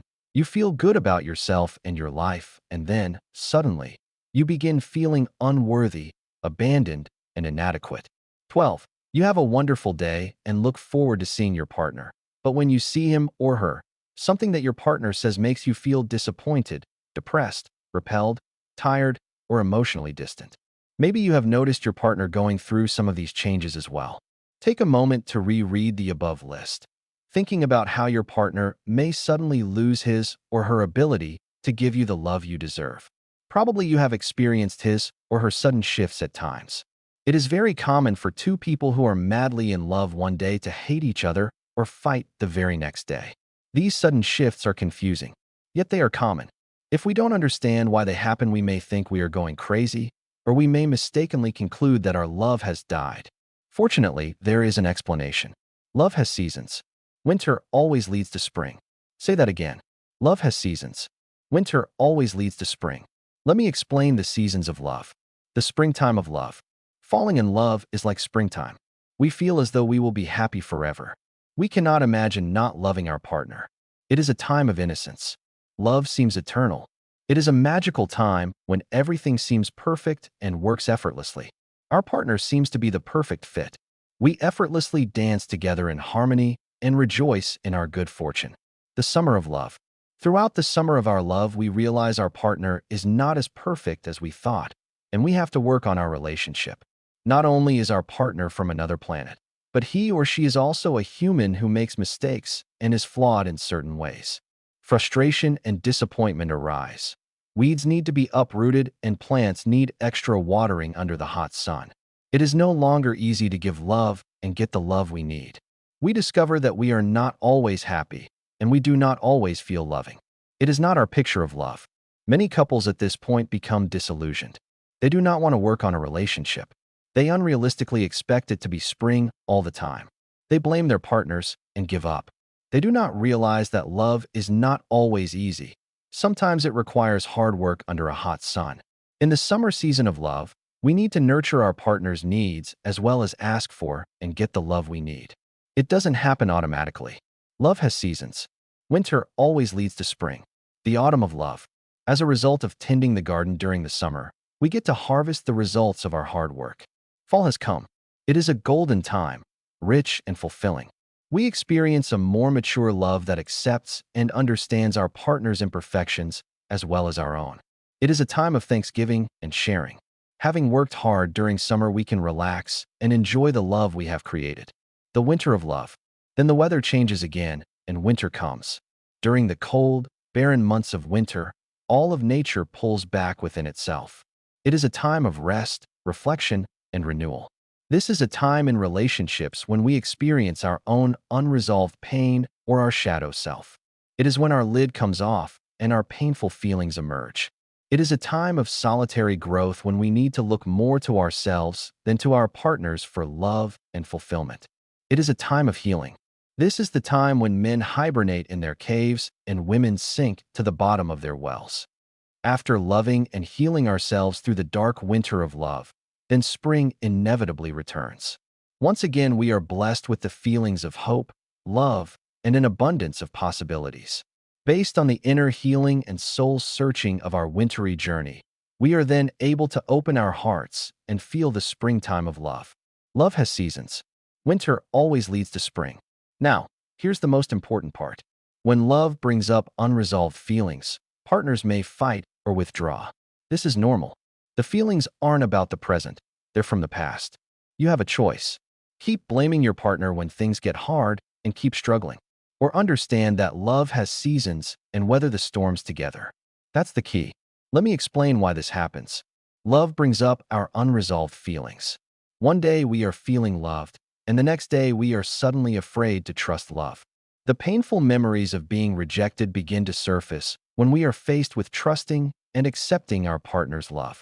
Whenever we are loving ourselves more or being loved by others, repressed feelings tend to come up and temporarily overshadow our loving awareness. They come up to be healed and released. We may suddenly become irritable, defensive, critical, resentful, demanding, numb, or angry. Feelings that we could not express in our past suddenly flood our consciousness when we are safe to feel. Love thaws out our repressed feelings, and gradually these unresolved feelings begin to surface into our relationship. It is as though your unresolved feelings wait until you are feeling loved, and then they come up to be healed. We are all walking around with a bundle of unresolved feelings, the wounds from our past, that lie dormant within us until the time comes when we feel loved. Then, when we feel safe to be ourselves, our hurt feelings come up. If we can successfully deal with those feelings, then we feel much better and enliven more of our creative, loving potential. If, however, we get into a fight and blame our partner instead of healing our past, we just get upset and then suppress the feelings again. Love has seasons. Winter always leads to spring. Let me give you a simple rule to live by. When things get hard, don't give up. It's just winter. Spring is coming. Use love letters to express your feelings. Get therapy if you need it. Be patient with yourself and your partner. Trust that the season will change. Love has seasons. Winter always leads to spring. You are strong. You are intelligent. You are the master of your own world. You don't need anyone's permission to weather the seasons of love. Let me give you your action plan for this chapter. Real talk. No fluff. Step 1. The season awareness. When things get hard, ask yourself, what season are we in? Are you in spring, new love, summer, working on it, autumn, reaping rewards, or winter, healing? Let the answer guide you. Step 2. The healing practice. When winter comes, don't run from it. Heal. Write love letters. Get therapy. Talk to friends. Take care of yourself. Let the winter do its work. Step 3. The patience practice. When your partner is going through a season, be patient. Don't try to rush them. Don't try to fix them. Just be there. Trust that the season will change. Step 4. The trust practice. When love feels hard, trust that it will get better. Trust that spring always follows winter. Trust that the seasons of love are part of the cycle. Love has seasons. Winter always leads to spring. This is the truth. Love has seasons. There will be times of joy and times of struggle. There will be times of closeness and times of distance. There will be times of healing and times of growth. And through it all, love endures. Not because it's easy, because it's real. And because you understand that winter always leads to spring. Now, with this understanding of the seasons of love, we have one final chapter to bring it all together. Moving to chapter 14, the endgame, living love across planets. And look, if this chapter just showed you how to keep the magic of love alive through every season, do yourself a favor and hit subscribe. Every week, more real talk for the person who's done giving up and ready to weather the seasons. You're not just listening to an audiobook. You're learning to love across planets. Subscribe now. Let's get this love. For real. Chapter 14. The Endgame. Living love across planets. Let me ask you something real. After all of this, the caves, the waves, the rubber bands, the love letters, the different languages, what's the point? Why go through all this work? Why learn to translate, to validate, to ask the right way, to give what they need instead of what you need? It's not to be right. It's not to win. It's to love. Real love. The kind that lasts through every season, every fight, every misunderstanding. The kind that doesn't just survive, it thrives. Stick around, because in this final chapter, you're going to learn how to put it all together and how to finally live love across planets. We've covered a lot of ground. Men are from Mars. Women are from Venus. You are different. Not better or worse, different. And when you forget this, you expect the opposite sex to think, feel, and react the way you do. That sets you up for disappointment, frustration, and conflict. You've learned about Mr. Fix-It and the Home Improvement Committee, about caves and waves, about rubber bands and love tanks, about different languages and different emotional needs, about arguments and love letters, about seasons and cycles, about how to ask for support and how to score points. But the point of all of this isn't just to understand each other. It's to love each other, really love each other. The kind of love that accepts, validates, trusts, and cherishes. The kind that sees the other person's planet and honors it. Love is not about being right. It's about being connected. Say that again. Love is not about being right. It's about being connected. Let me tell you what this looks like in practice. When a man goes into his cave, you don't take it personally. You don't follow him. You don't interrogate him. You trust that he'll come back. And when he does, You welcome him with open arms. When a woman goes into her well, you don't try to fix her. You don't tell her she shouldn't be upset. You listen. You validate. You let her hit bottom. And when she rises again, you're there to celebrate with her. When a man needs to be needed, you let him feel needed. You trust him. You appreciate him. You admire him. You let him be your hero. When a woman needs to be cherished, you cherish her. You care for her. You understand her. You validate her. You reassure her. When you disagree, you don't fight. You discuss. You validate her feelings first. You give him approval even when you disagree. You take timeouts. You write love letters. When you need support, you ask directly. You ask briefly. You ask with love. You accept no gracefully. You ask again later. When you want to score points, you do the little things. You give hugs. You say thank you. You listen. You validate. You appreciate. Love is not about being right. It's about being connected. Now, let me tell you the most important thing of all. You are the master of your own world. You are strong. You are intelligent. You don't need anyone's permission to love the way you were meant to love. You have a choice. Keep doing what you've always done and keep getting what you've always gotten. Or start applying what you've learned and start creating the love you deserve. That's the key. Let me give you a final vision. Imagine a relationship where you both speak the same language. Not because you're the same, but because you've learned to translate. Where you understand each other's needs. Not because you're mind readers, but because you've asked and listened. Where you support each other. Not because you're perfect, but because you've learned how to ask and how to give. Where you weather every season together. Spring, summer, autumn, winter. And through it all, you stay connected. You stay loving. You stay committed. That's the end game. That's what all this work is for. Love is not about being right. It's about being connected. Let me give you a final story. After all these years, my wife Bonnie and I still have our challenges. We still misunderstand each other sometimes. We still get frustrated. We still have seasons of winter. But now we have tools. We know about the caves and the waves. We know about the rubber bands and the love tanks. We know about the love letters and the different languages. And when things get hard, we don't give up. We lean in. We talk. We write. We listen. We validate. We trust. And every time we do, we come back stronger. Every winter leads to spring. Every challenge leads to growth. Every misunderstanding leads to deeper understanding. That's the power of this work. It doesn't make you perfect. It makes you prepared. Love is not about being right. It's about being connected. Now, let me give you your final action plan. Real talk. No fluff. Step 1, the commitment. Make a commitment to yourself and to your partner. Say, I will remember that men are from Mars and women are from Venus. I will honor our differences. I will learn to translate. I will give what you need, not what I need. Step 2, the practice. Practice one new skill every week. Listening without fixing. Asking without demanding. Validating without judging. Appreciating without expecting. Let each skill become a habit. Step 3, the forgiveness. When you make mistakes, and you will, forgive yourself. When your partner makes mistakes, and they will, forgive them. Love is not about being perfect. It's about being persistent. Step 4, the vision. Keep the vision alive. Imagine the relationship you want. Picture it every day. Let it pull you forward. Let it guide your choices. Love is not about being right. It's about being connected. This is the end game. Not perfection. Connection. Not being right. Being loving. Not winning. Growing together. Men are from Mars. Women are from Venus. And that's not a problem. It's the point. The differences are what make love interesting. The challenges are what make love strong. The work is what makes love last. You have the tools. You have the understanding. You have the vision. Now go love. Love is not about being right. It's about being connected.